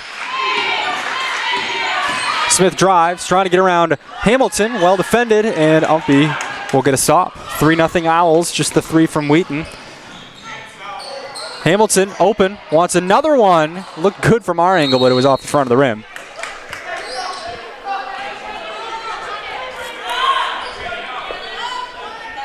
Happy to have you for today's doubleheader. Ricky Goupel on the call, Anthony Searles on camera, and this last home weekend for UMPI. They celebrated the seniors for the UMPI women last night. Lexi Ireland, Emily Wheaton, and Leah Milano among them. Those were the three honored. Sage Smith, catch and shoot, front of the UMPI bench, no good. Too strong and rebounded by Ireland.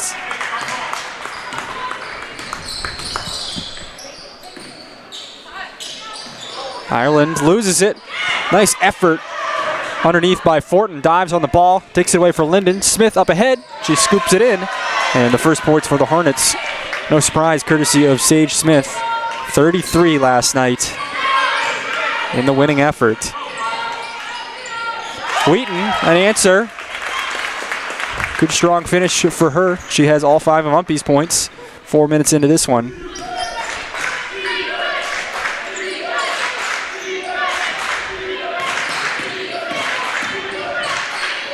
To the hoop, Whitcomb, nice take. Katie Ann Whitcomb had 14 points last night.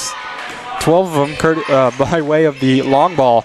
Wheaton, pull-up jumper, around and out. 5-4 UMPI.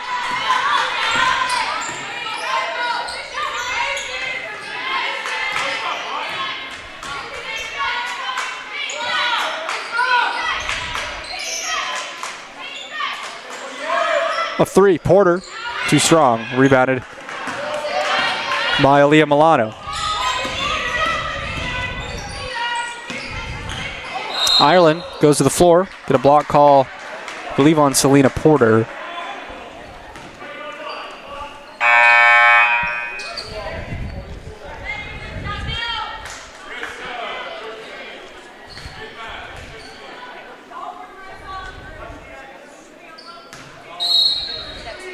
Kiara Mack and Marissa Schlegel are in for Lyndon. Lob into Olivia Gray. Her first touch of the game.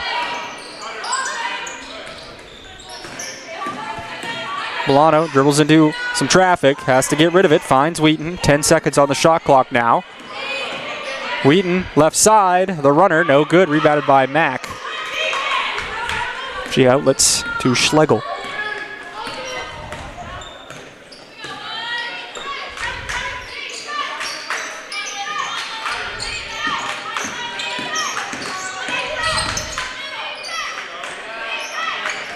Mack underneath Schlegel. 2 points there as the two new players in the game for Lyndon connect to give them their first lead, 6-5. UMPI last night started the game 11-0. Then Lyndon came back for halftime, had it basically a brand new ball game, and it was back and forth from there.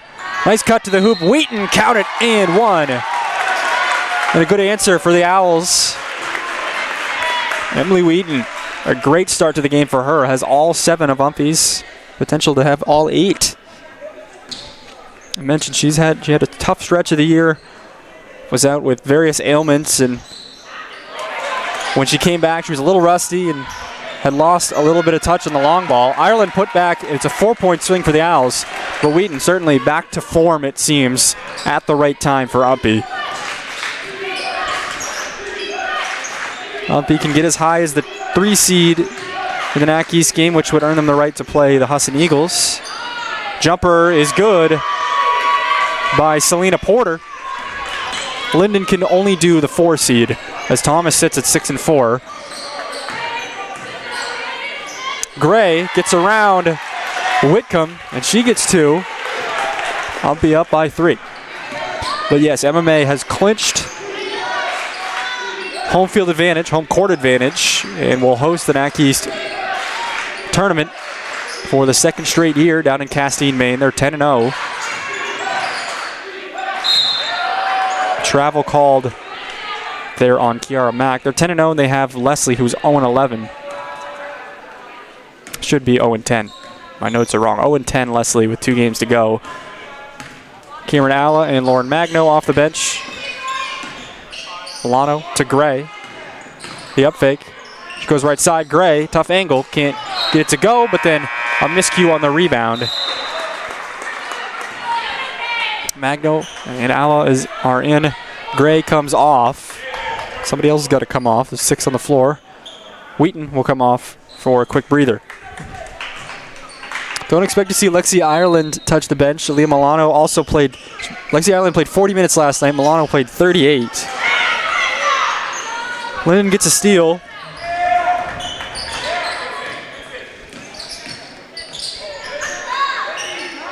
Underneath Mack, the stick back, yes. Been back and forth start, which is what it was for most of the game last night. A few runs here and there, and UMPI mentioned started 11-0, and Lyndon clawed all the way back. Milano, mid-range jumper, no good, rebounded by Hamilton, and we'll get a foul on that action to go on Sage Smith.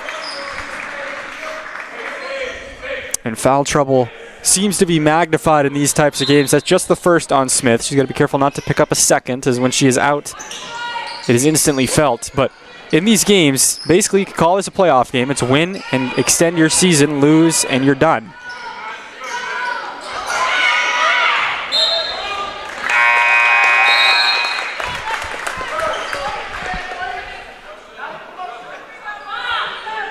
Riley Webster in for Lyndon.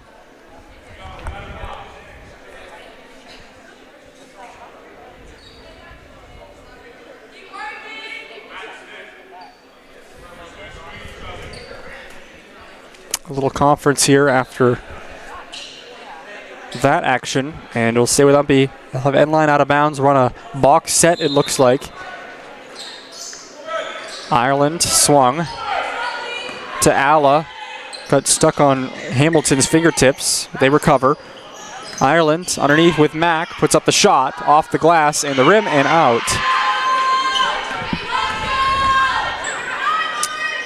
Up ahead, reverse layup with some spin, no good. That was Riley Webster, almost got an improbable reverse. Milano, front court, kicks back. Magno, Ireland will try a jumper from the right elbow, tipped and out. Back over to Lyndon.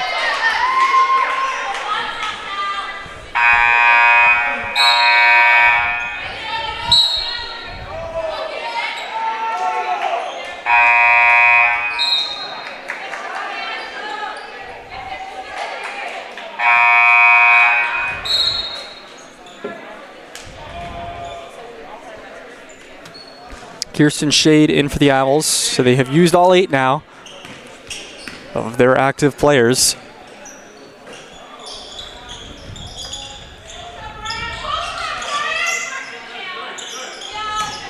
Underneath Fortin, fighting with Shade. It goes out of play. Stay with Lyndon. Kerrigan DeSorda back in. She's in for Sage Smith. Lyndon coached by Brennan Morton, an UMPI alum actually. Morton played for the Owls, graduated in 2011. Underneath Fortin, 3 Owls come around her and they will get a foul on Ryan Fortin. Coach Morton played for UMPI for a couple of seasons, played for CMCC before transferring here, and was a heck of a three-point shooter in his time, 45% from beyond the arc. He's in his 4th season at the helm for Lyndon. Also helps coach the men's team. Something you see at these smaller schools, coaches pulling double duty.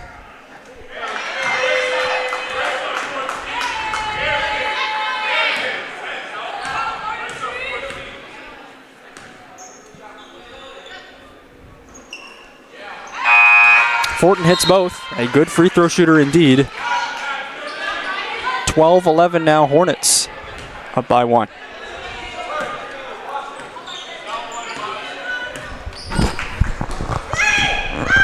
Wheaton had some space, gets rid of it, Magno. Now Alla, post entry to Ireland with Kiara Mack on her. Ireland, great dipsy-do. Good finish with the left hand. That's what UMPI's looking for when they get it to her. She has some of the best post moves in the conference.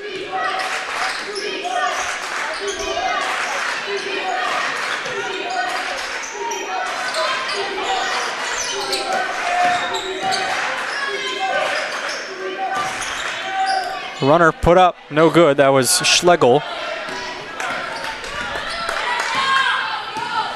40 seconds to go in the first quarter. Wheaton to Magno. She tries a 3 from the top of the arc. Nylon for Lauren Magno. UMPI up by 4 just like that. A big shot for her.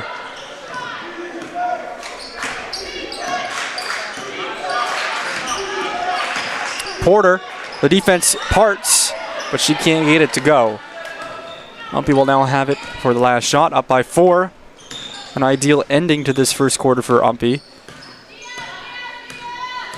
Wheaton with 10 seconds. Now down to 5. Wheaton, left side, puts up the shot, no good. It was tipped, rebounded by Lyndon. That's going to do it for this first quarter of play. UMPI jumps out to a 16-12 lead. And they will be up by 4 going into the second quarter. Last night, they started off fast. Tonight was more of a back-and-forth affair, but still a close game, which is exactly what we expected after last night's drama. And that's really what it was. It was a dramatic finish. UMPI had the ball, a chance to tie it, down by 3 right in front of their bench with a timeout in their back pocket. They couldn't quite get it in quick. It appeared like Olivia Gray, who was inbounding the ball, asked for a timeout. It was not granted. They got it in. I don't know if they were still asking for a timeout or not. And then Wheaton had to force one up. Lyndon defended it very well, to their credit. They were able to hang on for the win. That's how it ended. And that was following the 3-point shot by Selena Porter to put them up by that many. And then after missing a free throw on one end, gave UMPI a chance to tie it. But in the end, the Hornets prevailed. It was kind of one of those games where whoever had it last, you knew was going to be the victors. Whoever had the lead late. So Lyndon right now, 6 different players with 2 points in that first quarter.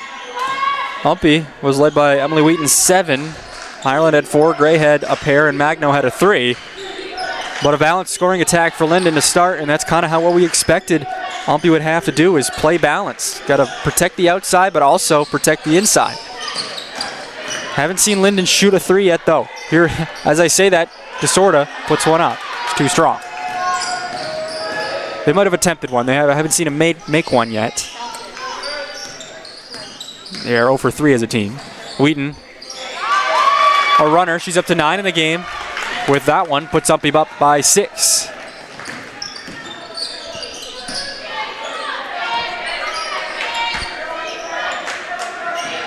Smith to DeSorda. Throws it too far for Smith. That's going to be an unforced error for Lyndon. And UMPI will have it now on the near side.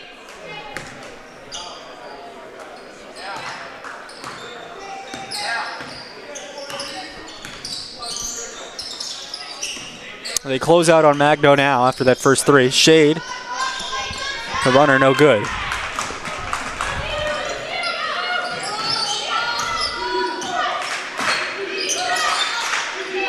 Lobbed inside. Fortin, the post player, no good. Gets her on board. A nice strip by Lauren Magno, as Fortin was going to have another crack at it. But now Lyndon will have it on the end line. Gideon Whitcomb is back in, along with Riley Webster, and for Marissa Schlegel.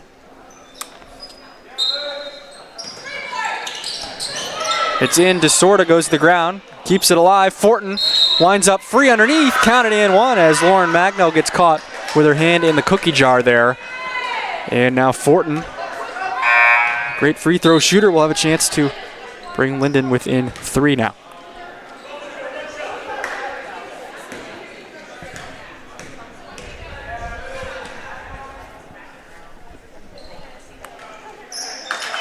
And she does. One possession game, 8:35 to go in the second quarter. Wheaton, ball screen. Thought about the 3, now drives. Gets it to Ireland. Nice pass. Ireland, they double team her, and they'll get a turnover. DeSorda up ahead to the trailer. Smith, open for 3, makes them pay. Sage Smith gets Lyndon's first triple, and they tie it up at 18. Wheaton, ball screen. Long 2, back iron. 1 and done for the Owls as it bounces out to Kerrigan DeSorda.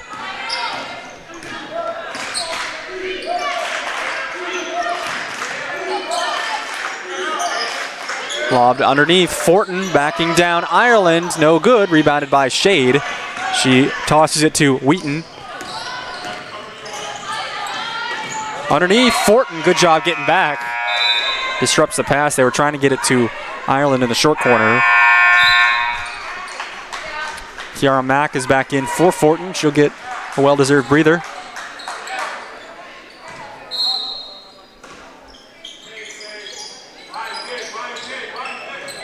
Nice pass inside. Hamilton gets around. She gets open. Wheaton finds her.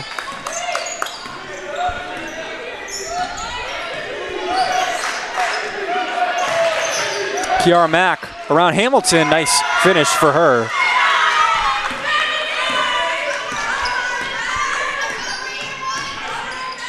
Wheaton lobs it up ahead to Milano. She's been relatively limited so far.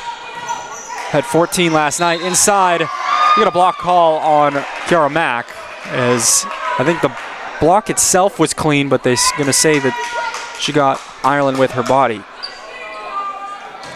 Well, I get another look here on my monitor, as Ireland a chance to put UMPI ahead at the line. Hits the first. Well, on that angle, it looks like she got all ball and didn't seem to bump her, but UMPI will catch a break as the best free throw shooting team in the conference, averaging 73.4% from the line. And no surprise, they shoot probably close to 100 free throws per practice. Every player does. And that's the reason they're up there in that percentage. 85% last night. Underneath, Kiara Mack, 2 more for her. She's up to 6 in the game now, and it's tied at 22.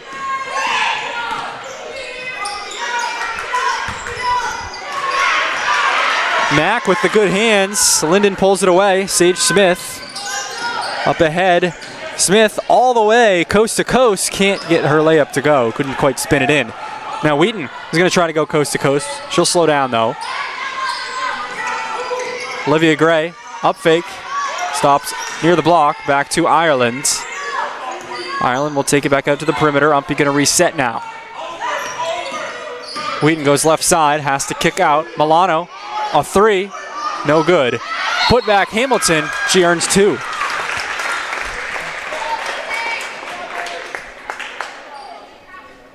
Lindsay Hamilton had 9 last night. Only 4 attempts, but she made all 4 from the field, so a reliable post player for the Owls.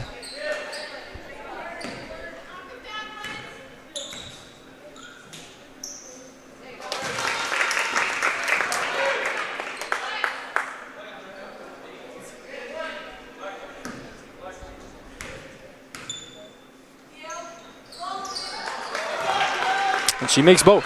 6:10 to go, second quarter. UMPI up by 2, 24-22.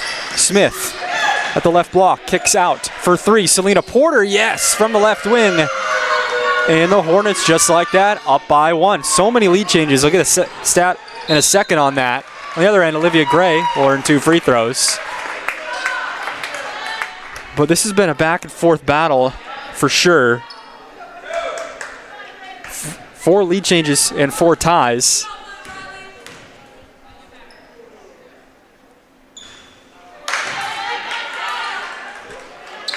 UMPI has had the lead for most of it, though. They've led for about 9 minutes of game time. Lyndon has led for just 42 seconds of game time. Although Gray, misses both, but an offensive rebound by Hamilton. Ireland gets a defender in the spin cycle, but can't get the shot to go. So Lyndon will keep the lead. A 3, Webster, too strong. DeSorda went up for it, and she ends up with it. Kerrigan DeSorda, one of the shortest players out there, fights for the offensive board, now finds Kiara Mack. She's up to 8 in the game off the bench, and Lyndon's up by 3.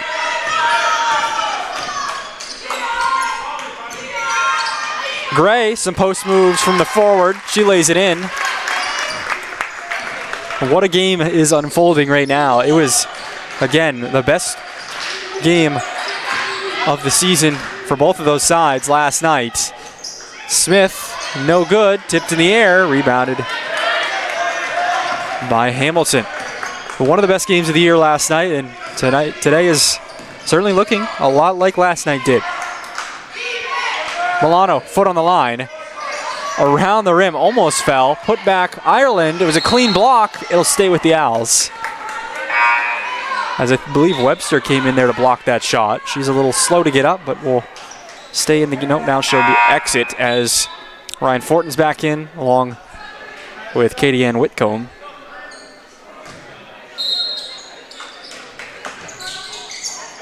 Milano, got to hurry, lobs it into Wheaton.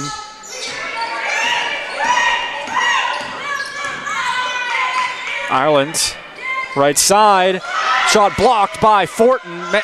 With some resistance there was Ireland. Go the other way now. Smith trying to get around, no good. As it goes out of play. UMPI wanted a foul on that last block by Fortin. It looked clean from here. Porter inside. Smith cuts to the hoop. One-on-one with Wheaton. She goes up with it off the mark.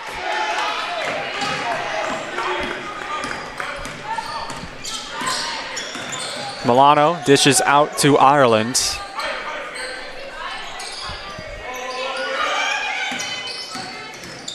Milano off the pick. Now Ireland up fake. Thought about going up. Has to dish out to Hamilton. Shot clock down to 5 seconds. Wheaton has to put it up. No good. Didn't draw a rim. And Lyndon will take it anyway. A couple of players on the floor. Smith steps into a 3. It's short. DeSorda wide open underneath for the putback. Can't convert. Gets her own board. Kicks it out. Porter for 3. Too strong. And finally rebounded by UMPI.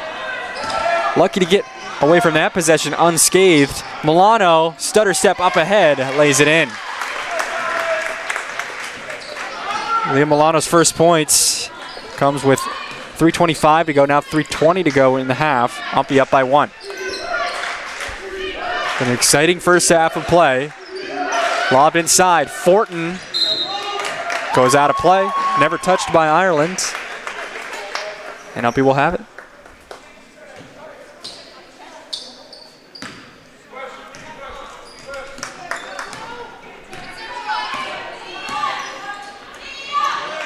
Milano. Inside, Ireland. Spins, puts up the shot. It's short, rebounded by Fortin.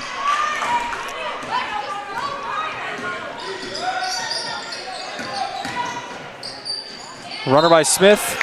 It was tipped out, last touch by UMPI.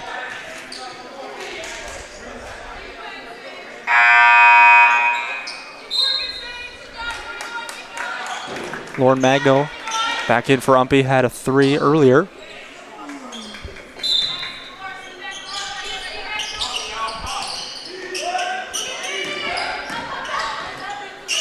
Shot put up. That was Ryan Fortin. Couldn't get that take to go. Magno looked at the rim, now dishes away. Back to Wheaton. She has 9 in the game. Had a quick 7 points to start the game for UMPI.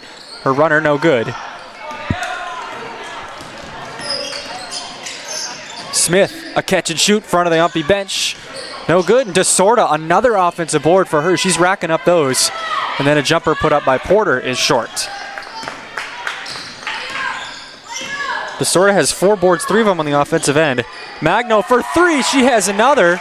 6 points off the bench for her. And it's 28-27. Had an official here shrug. I don't know if they were, now they laugh at each other, so it must have been about something else. I wasn't sure if they didn't know if it was a 3 or not. Lob inside, Fortin gets behind Magno, no good. Last touch by Magno.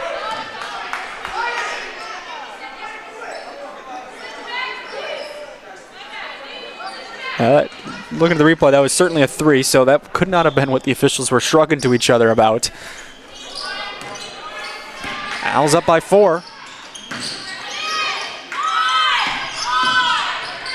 DeSorda with a shot clock winding, buries a triple and a big one at that.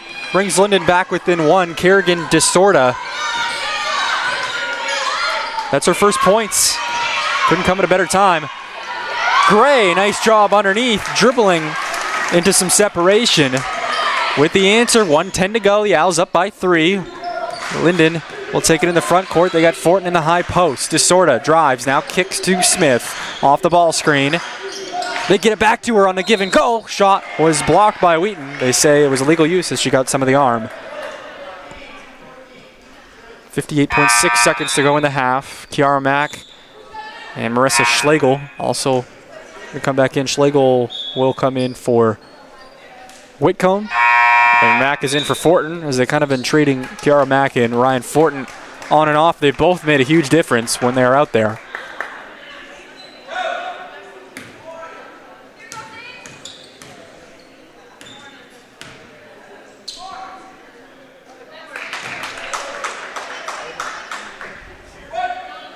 Sage Smith, 7th in the conference in free throw percentage at 74%.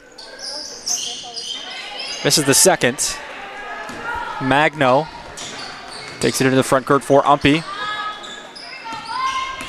50 seconds to go. Wheaton off to the right wing.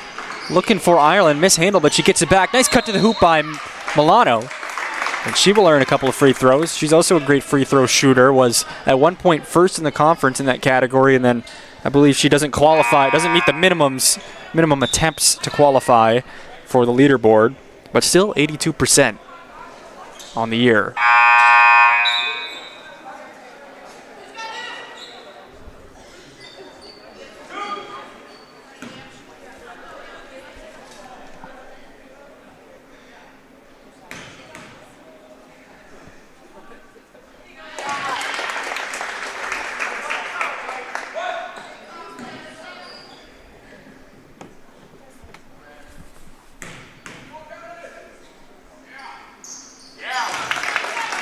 Milano hits both. 35-31, UMPI up by 4. Haven't had too many two-possession leads at all in this one. It's been that close. I believe 4 is the biggest lead for UMPI. Smith gets it back to 2 with a nice take. Sage Smith up to 8 in the game. 35-33. About a half-second differential between the shot and the game clock, so they can basically take it down for 1.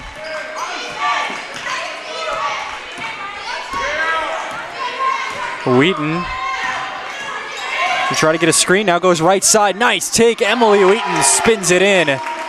Puts UMPI up by 4 again, 3 seconds. Up ahead, Webster throws up a heave from half court. It's over everything. That does it. UMPI crawls out to a 37-33 lead and was a very back and forth half. And should set up a great finish here. We'll go down through the scoring. First for Lyndon. They were led by Sage Smith with 8. 5 from Ryan Fortin, 8 from Kiara Mack as well. So Mack and Smith, lead the team with 8. Selena Porter had 5. Gideon Whitcomb had 2. Kerrigan DeSorda had 1-3, and Marissa Schlegel had 2. For a total of 33. And then UMPI led by Emily Wheaton with 11. Lexi Ireland, Olivia Gray each with 6. Lindsay Hamilton and Leah Milano with 4. Lauren Magno also has 6 with 2 threes. So the Owls both teams actually getting production from a lot of different places, and it should set up a great finish for what is basically a playoff game. It's certainly got the feel of a playoff game as the teams are playing with intensity for sure. 37-33, we'll be back in about 14 minutes for the second half.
back at Wadeen Gymnasium. It's a 4-point lead for the Owls in a must-win game. Must-win for both teams. As mentioned before, it's a win or go home. As that first half, very back and forth, balanced scoring attack from both sides. Emily Wheaton led UMPI with 9, and then Kiara Mack and Sage Smith each had 8 to lead Lyndon. Each team shot around the same from the field. UMPI 39%, Lyndon 33%. 3 threes for each side. UMPI 3 of 5 from beyond the arc. Lyndon 3 of 12. And then really not much other discrepancies to talk about. About even on the rebounding battle. 4 ties, 6 lead changes. UMPI has led for more of the game than Lyndon has. And they lead here by 4.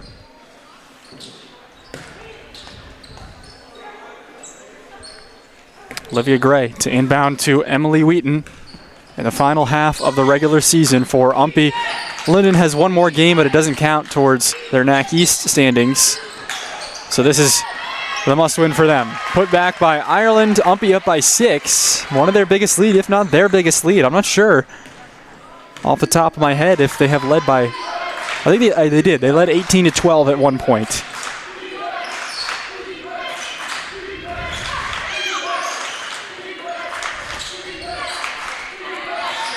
Fortin up against Ireland. That was Hamilton, sorry, and Hamilton goes down to the floor, and that does not look good. She's a little shaken up. I'm not sure if she came down awkwardly on something. As the trainer, Brian Morrison, heads over, get a second look at the replay. See if there's any information you can tell from that angle. We had Fortin going up, and then I think she might have just landed awkwardly on one of her ankles, would be my guess. Just 38 seconds into this third quarter, Lindsay Hamilton has been huge for the Owls this season. Has stepped up when they needed to. Just a freshman. Does a great job down in the trenches at 5'11", along with her counterpart, Lexi Ireland. That's who was right there on that play, as Brian Fortin tried to go up with it. And I guess I wasn't looking at the shot. Fortin did make the shot.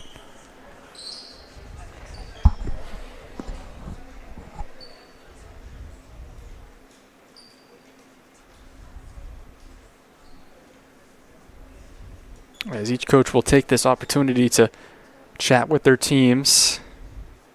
Both of them look very composed. Experienced head coaches, Coach Brennan Morton of Lyndon in his 4th year. Coach Gavin Kane of UMPI in his 7th.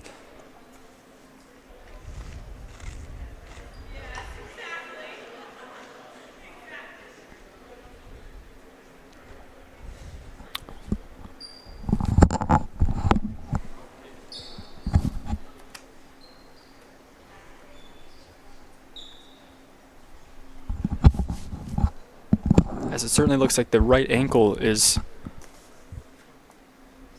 the area.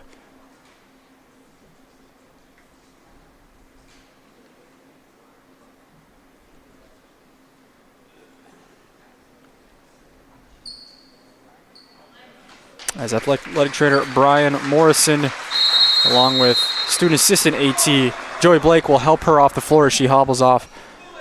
Only not putting much weight at all on that right ankle. So that is not what UMPI needed.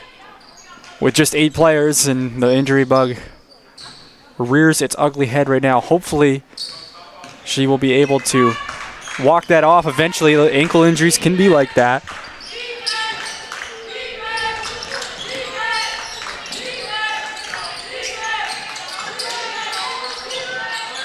So UMPI now down to 7. Hamilton looks to be in good spirits, though, over there, laughing with the trainers. Wheaton, pull-up jumper from the top of the key. No good. Rebounded by Sage Smith. Smith had 33 last night. UMPI contained her somewhat in that first half. Desorda on the other end, blocked by Ireland. An emphatic rejection.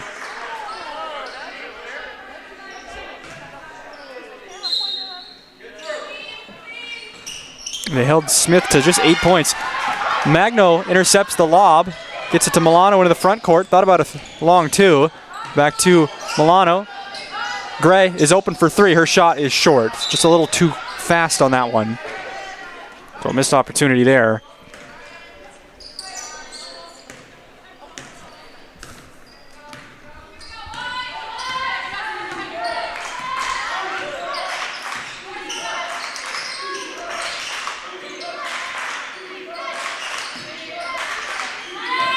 DeSorda kicks out Smith. Lobs all the way in. Fortin, a good lob. She gets it back, and she finishes for two. Has all four of Lyndon's points in this third quarter off a great lob from Selena Porter. So she'll get the assist. Wheaton back to Ireland at the free throw line. Stops, puts up a mid-range jumper off the front of the rim. So it's going to be a challenge for UMPI if they will be without Hamilton the rest of the game. Haven't seen her. She has taken the shoe off now. And we'll go back and stay with UMPI here, but UMPI, a team that already lacks in depth, lacks a little bit in height as well, as Hamilton and Ireland usually used in tandem.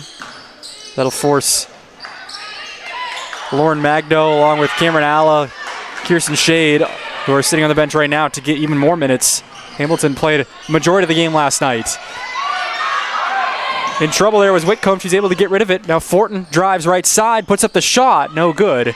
Crazy angle. Kind of let that go from behind her ear. It almost went in.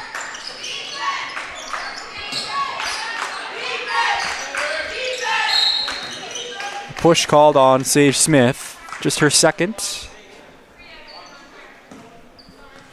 She might be her third, and it is her third, because they just had her up there for her second, so that's two quick ones, up to three now with 7 minutes left in the third. She's got to be careful if she's going to stay on the floor for a prolonged amount of time here. Ireland goes in, fouled by Fortin. Just coming from behind, just trying to play catch-up, and she got a bit of her arm. She disagrees, but it did look like she got a bit of Lexi Ireland's arm there. No argument from the Lyndon bench.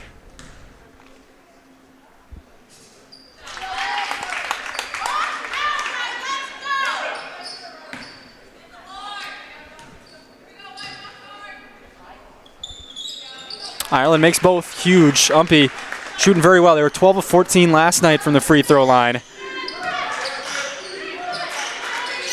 They're 6 of 9 so far tonight.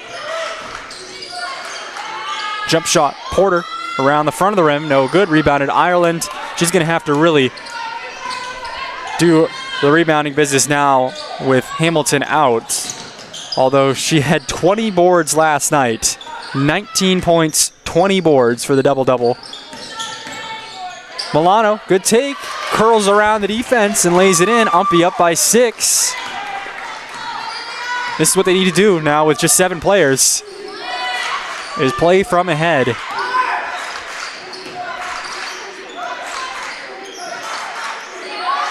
Sage Smith from the top makes it drop. A big shot for Lyndon. 43-40 now with that three. Smith up to 11. Tied with Emily Wheaton leading the game. Milano kisses it off the glass and in.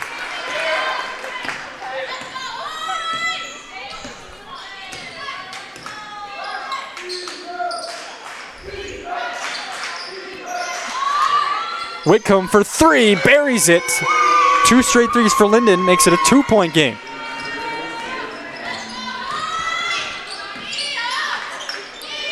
We saw Whitcomb had 4 triples last night, heated up especially in that first half. Another big bucket, Lexi Ireland scoops it in. And this was a high-scoring game last night. It's shaping up to be just like that tonight.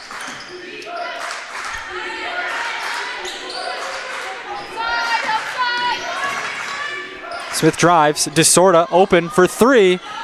No good, just when it looked like Lyndon might have been heating up, they got another open look.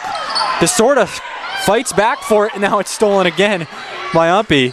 Wheaton gets that steal. Up ahead, Milano into traffic, has herself open, couldn't find the rim in time, and DeSorda will pick it up. Nice scrap by Milano, but to no avail. Kiara Mack and Marissa Schlegel set to check in. That's what Coach Morton has done most of today. Inside Fortin, met his resistance. Goes to the floor. UMPI with some numbers now. Magno open for three. Has another. Lauren Magno, 9 in the game. 3 triples for her. Timeout called by Lyndon. And UMPI hangs tough. They keep the lead. They're up by 7 now, 50-43. 4:23 to go in the third. How about Lauren Magno? She has those games like that every once in a while when she heats up. They won't come in big bursts. They'll just come a little bit over time. She had 11 against Husson in their first loss of the season down at Bangor. Had 3 threes in that game. Here she has 9 in this game. And now all of a sudden that just makes Lyndon have to be that more honest. When she is open, you got to get out on her. And when you got to get out on somebody, that might leave open some opportunities out underneath. So that's huge, not just the points wise, but for the dynamic of the rest of the game. She's got 3 of them, so you can't leave her open. Not to mention she's also 3 for 3. She's only tried 3, she's made all of them. So UMPI now up by 7.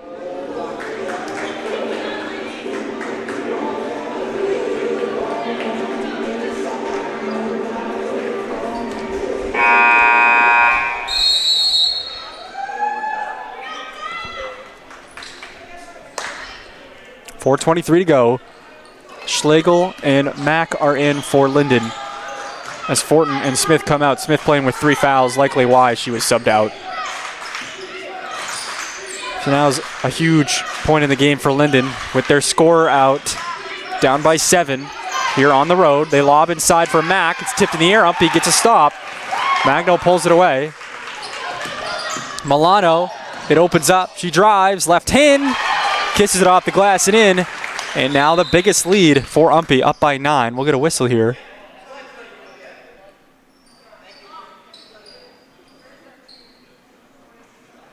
And I'm not sure what that is. Lee Milano comes off for a second.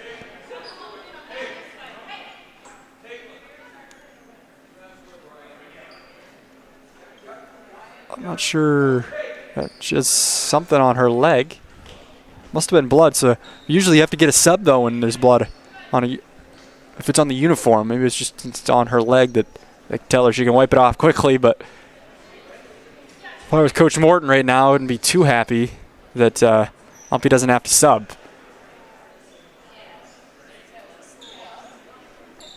And they're waiting on Milano to clean up.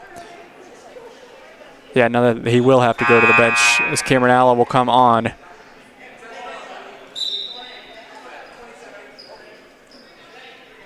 So they will, in fact, have to make a sub.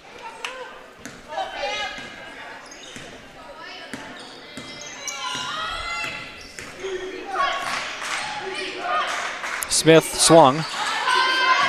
Whitcomb drives, tries to get baseline. Gray defends well.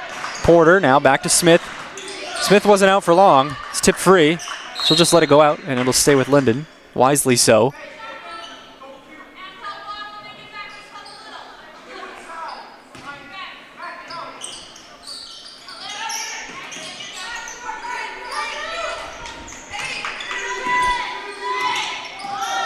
Five on the shot clock. Smith will be fouled, either by Magno or Wheaton. I think it'll be Wheaton. And it is just her second.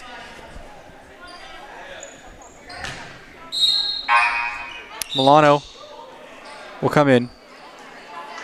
She got there just in time before they administered the throw-in. Inside, Mack finds herself free as UMPI gambled there. Wheaton will come off for a breather. Milano comes back on. UMPI up by 7. Big bucket there by Kiara Mack. She's up to 10. All off the bench. Milano puts up a shot. No good. Ireland there for the board. She's fouled, and she'll have 2. Lexi Ireland 4 of 4 tonight from the line.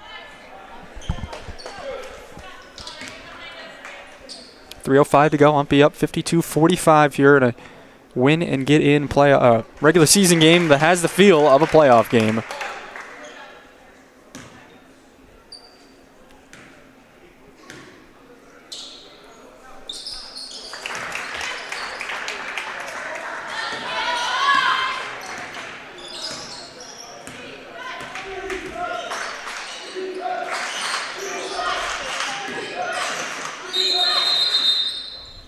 We're going to whistle.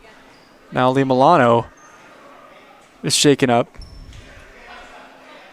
She's got more blood on her. And she's got to come off again. We're going to have to tape her up or something. And Wheaton's back on. Yeah, they will put a bandage on her knee now. Hopefully none of that got on the court, or else we're going to have to get a delay, and I think that's what this will be about.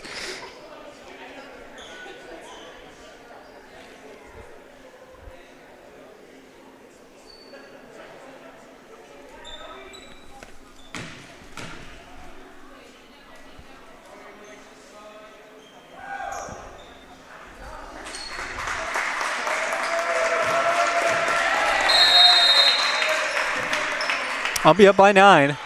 Milano gets bandaged up there on her right knee.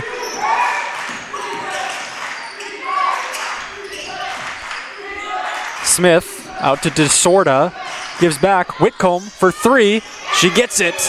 Boy, did Lyndon need that one. And they have had a bunch of timely shots that have kept them around. I don't want to say that it would have gotten out of hand by any means, but they get back into it now, down 6. Ireland try to get it out to Gray. It does find her. Milano back to Ireland. Outsized by Mack, but what a move, Lexi Ireland. And that is what she does.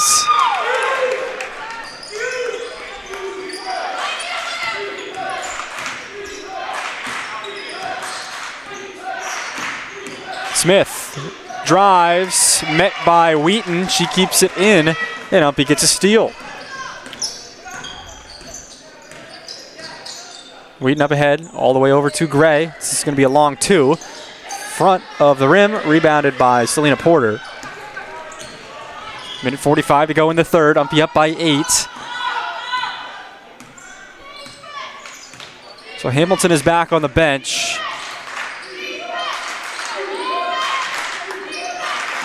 Wouldn't be surprised if she stays out as long the rest of the game. Taken to the hoop by Whitcomb. Back to 6 points.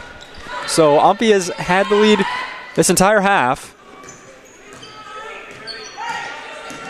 Wheaton gonna try a 3. Looked good from here. It was halfway down, but it rattles out. Smith fouled by Wheaton. Gonna be her 3rd foul. So now both big scorers for each side, Sage Smith and Emily Wheaton, each have 3. As it was pretty borderline, that one. She kind of poked it free on the offhand, but they got her for the clothesline, and she couldn't quite get her arm out of there in time before Smith dribbled through her.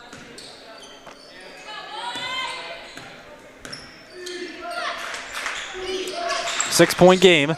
Whitcomb stops in the lane, kicks it out. Porter.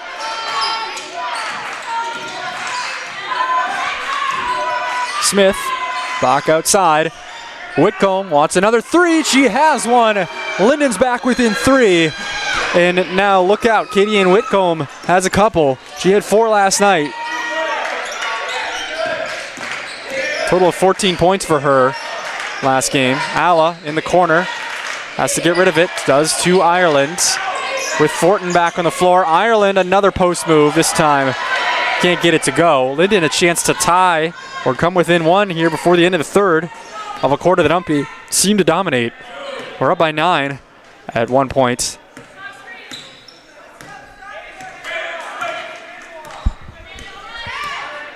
Smith's going to take it way down. 8 seconds with the shot clock off. Smith gets the pick from Fortin, goes left side, kicks away. Schlegel for 3. It's going to be short. And Ireland will just shield 0.3 seconds. That's going to do it for the third quarter, as no time to catch and shoot for UMPI. They'll wave it off, and that will do it for the third, 56-53. The Owls with the slim lead. And when it was all said and done, Lyndon outscored UMPI by 1 in that quarter. UMPI was up by 4 at the half. They lead by 3 now with 10 minutes to go.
(56-53), the Owls up by 3.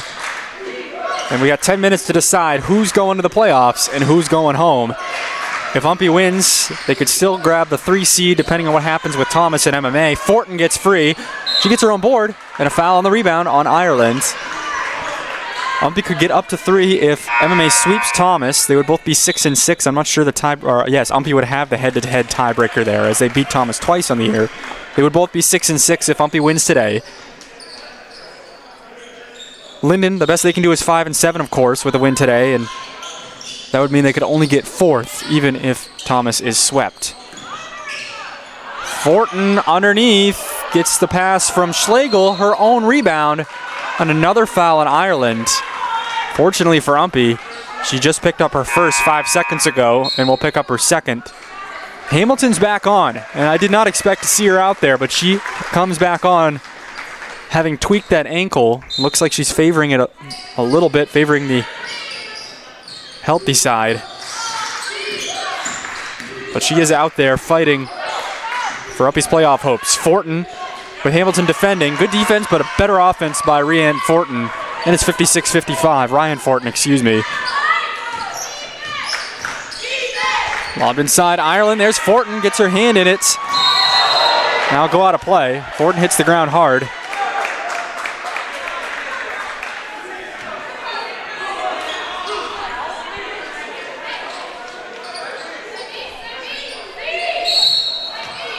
Milano will take it out. They say it was last touched by Fortin, so UMPI will keep it.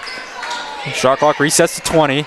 Ireland, they're going to give her that outside shot. Gets it to Wheaton. Wheaton goes left off the right screen. Milano spins side of the lane, cutting the hoop. Ireland tipped in the air and stolen away by Smith. And Lyndon, a chance to take the lead now. All the way over. Look out. Whitcomb is open. It's short, though. Rebounded by Porter. Underneath finds Schlegel open. Her layup doesn't go. A golden opportunity for Lyndon there to take the lead, and UMPI catches a break. Hamilton tries a 3. She buries it. Back from the ankle injury from the top. And UMPI back up by 4. A huge swing there. Lyndon had a chance to take the lead and continue their run. Instead, Lindsay Hamilton hits an open 3. Now open is Porter for 3, rebounded by Wheaton.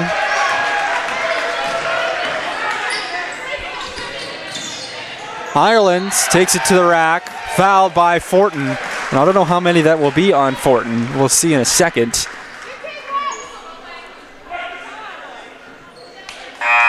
It'll be just her second, I think. Just her second. She will come out, though. Kiara Mack is in. So just Sage Smith with 3 for Lyndon, and just Emily Wheaton with 3 for UMPI. UMPI not too many fouls as a team. Wheaton has 3, Ireland with 2, and Magno with 2. That's it for them. Lyndon a slew of players with 1. 5 players with 1. Smith with 3, and Whitcomb with 2. Actually add Fortin to the list of players with 2. But with 8:10 to go, foul trouble hasn't become a huge factor yet. Nobody's reached 4, and we're getting down to it here in the last quarter. I'll be up by 6.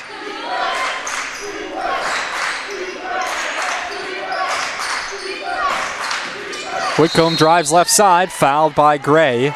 Just a little overzealous with the hands.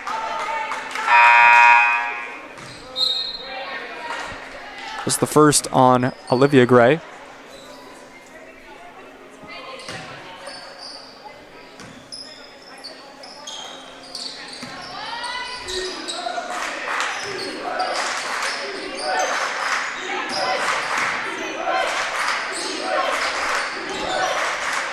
Catch and shoot. Sage Smith, don't leave her open. She makes UMPI pay. Give her 14 in the game. Not quite as productive as last night's 33, although she could still heat up with 7.5 minutes left, but you still can't leave a player of that caliber open. Smith averages around 16 per game. Hamilton underneath to Ireland, just a bit too far. She recovers, puts up a shot, no good. Looking for contact, doesn't get any. Schlegel, Porter swung to Smith. Wheaton is way out on her now. Has to be careful with 3 fouls.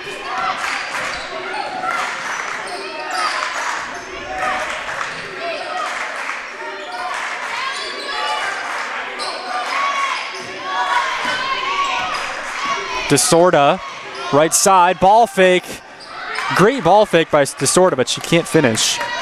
3-point game, 61-58, as Lyndon keeps knocking down threes at the right moment, it seems. Last night they had 10 of them.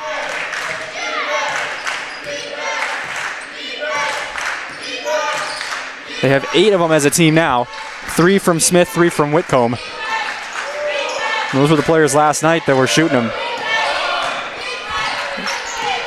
5 on the shot clock. Wheaton, runner, stuffed by DeSorda. A big one. Now just 3 seconds on the shot clock. It's going to have to be quick for UMPI.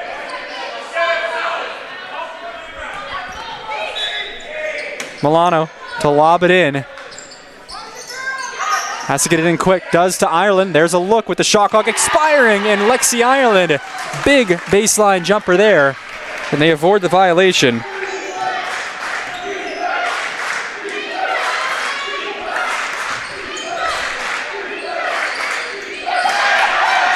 It's loose on the floor. Ireland takes it away. Wheaton, good vision up ahead. Milano, DeSorda fouls Milano, gets her on the head, I believe, as they were both scrambling to get back. Down at Thomas, Mid-Maritime leads 31-22 in the third quarter, 34-27, updated actually in the third quarter. So MMA either way will be hosting. They don't have really much to play for other than to be playing their best basketball going into the postseason, as it looks like now Marissa Schlegel will be checked out for an ankle injury as well. Overweight next to the table. We hope she'll be okay as the trainers look at her. And eerily similar to how Lindsay Hamilton was helped off. Looks like Schlegel is putting some weight on that ankle though. 7-point lead for the Owls.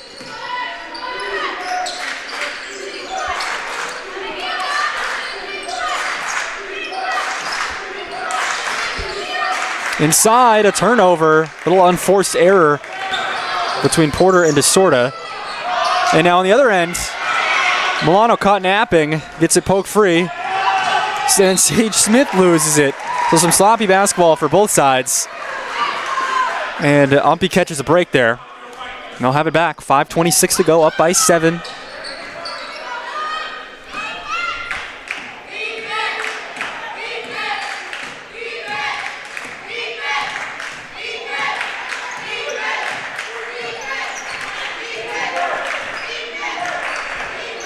Wheaton taking her time. Gray over to Milano. Thought about a 3. Now drives. Kicks out.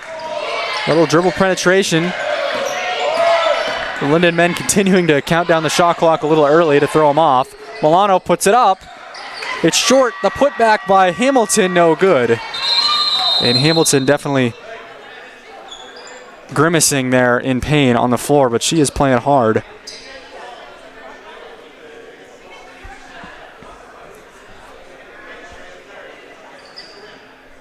As they check out Schlegel over there, taking off her right shoe, so it's a right ankle injury for her. Thomas keeping it close with the Mariners, 35-29 in the third quarter. 34-29, sorry. Thomas with a win would, I believe, seal third place as they would get to 7 wins. A 3-second call against Lyndon. 4:38 to go. The gym pretty full right now, both men's teams watching. As of course the Lyndon men can't go anywhere until this one wraps up. That'd be an 8-hour drive back to Lyndonville, Vermont.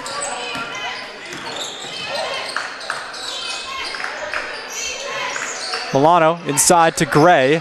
Kicks out for Ireland. Tracks it down, keeps it in. Gray, 10 to shoot. Back to Ireland, dive into the hoop, as was Wheaton. It's loose on the floor, still loose, and Wheaton ends up with it in a tight spot. Back to Hamilton. They play on, and Hamilton lays it in. How about that possession, or lack thereof? Timeout called by Lyndon. UMPI's up by 9 with 4:06 to go, 67-58. That was a broken possession, to say the least. We'll recap it here. It was Gray trying to find Ireland dive into the hoop. Wheaton joined her, which caused for some mishandling of the ball. Smith ended up with it on the floor and then lost it. Wheaton recovered it before it went out of bounds. Dished it back to Hamilton, who bobbled it, recovered, and laid it in. So that was all within the course of 5 seconds of each other. 9-point lead for UMPI. This is tied for their biggest lead of the game.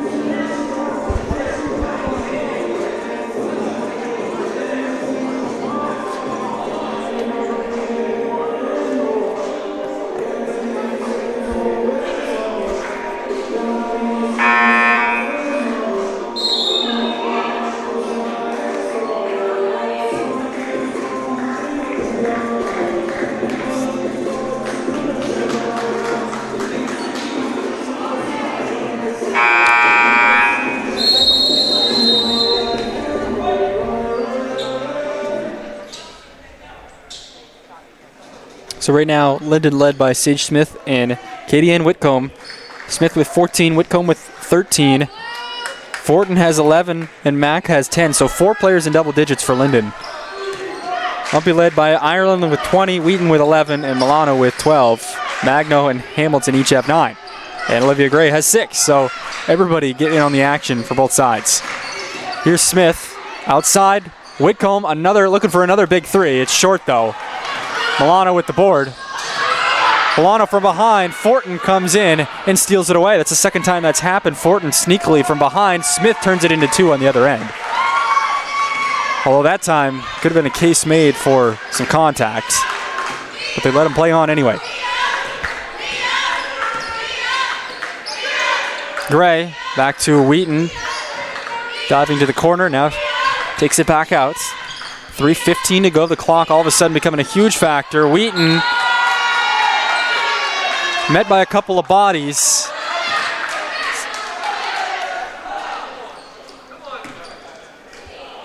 They've been letting him play all game long.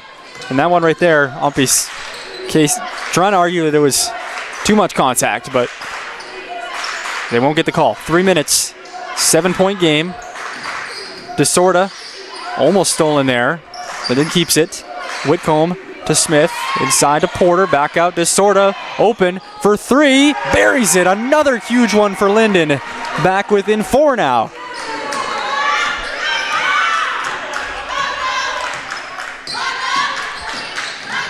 Milano stops with Smith, no good, it's loose, and Ireland with a huge offensive rebound to keep it alive. Lyndon has made 9 3-pointers as a team. UMPI has made 5. Milano, 10 to shoot. Over to Ireland.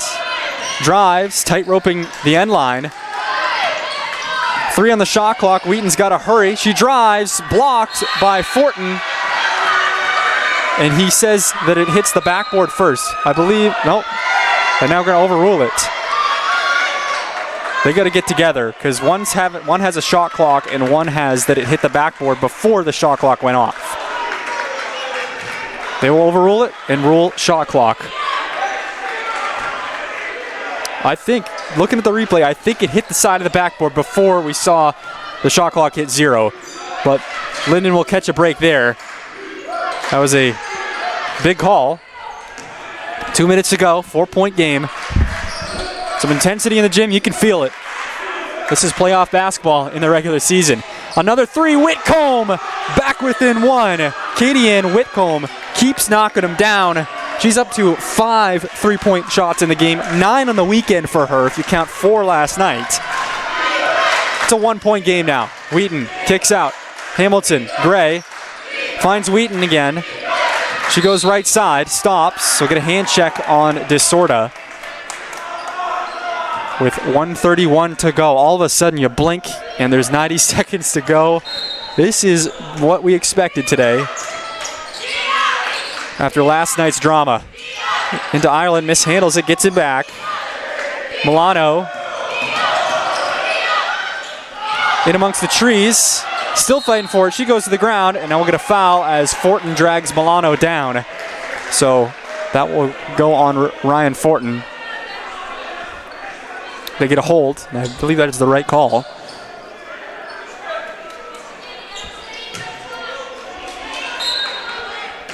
Milano into Ireland. Wheaton. Back to Milano up top. Hamilton. 10 on the shot clock with Wheaton near the center court logo. Is going to have to go quick with 5. Jab step. Wheaton fades away, puts up the shot, and it falls. What a shot by Emily Wheaton. No one else you'd rather have the ball there for UMPI. And that was vintage Emily Wheaton. 3-point lead for UMPI. Lyndon was in this similar spot last night. We're under a minute. It's on the floor. Wheaton dives on top of it. And a timeout called by Coach Kane. UMPI gets a huge steal. They're up by 3 now with 45 seconds. Coach Brendan Morton was asking for a timeout as well. One of those plays that could have gone either way. And unfortunately for the Hornets, they don't get the timeout off in time. That was good officiating too, recognizing Wheaton had the ball. Both coaches were asking for one. It just came down to whoever had possession.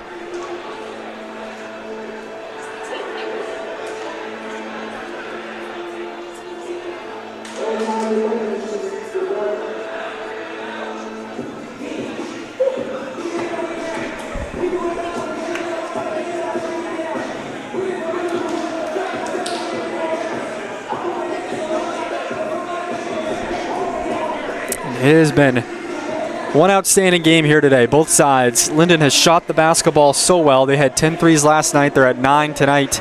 And it has made for a fantastic game. And Lyndon, especially what comes down to is the timeliness of their threes. Every time they were in a hole, whether at 9 points, 7 points, 8 points, they hit a huge three, and it gets the momentum back on their side for a little bit, and they get back into it. UMPI, to their credit, have answered the bell consistently offensively throughout the game and have relied on the inside presence as well. Milano to Ireland. UMPI can take their time, just need to take care of the basketball. Here with about a 13-second differential. You don't think Wheaton's going to... UMPI's the best free throw shooting team in the conference. They got a lot of good free throw shooters, so Wheaton's probably, the most reliable one throughout her career, but it really doesn't matter who they get it to. They have a good chance at making both. Wheaton has to shoot it with 5 seconds. Back iron and out of play. So Lyndon gets a big stop there, and now Coach Morton will ask for a timeout. UMPI would have needed to get an offensive rebound to force a foul. As with now 16.8 seconds to go. Lyndon has a chance to tie. 69-66. They've shot the 3 ball extraordinarily well this weekend. Nearly 23s as a team. And boy, do they need one here. Unless Coach Morton wants to go quick with a 2. we shall see. And that's what this comes down to, is coaching decisions down the stretch. Any coach will tell you it's a player's game, but these big decisions, like, do you go for 3? Do you go for a quick 2? Do you feel it out? Do you tell your players to read it? If you're Coach Kane, do you tell them to foul and burn some time? UMPI at just 3 team fouls, so they have 1 to give before Lyndon shoots. We'll see what Coach Morton and Coach Kane decide to do.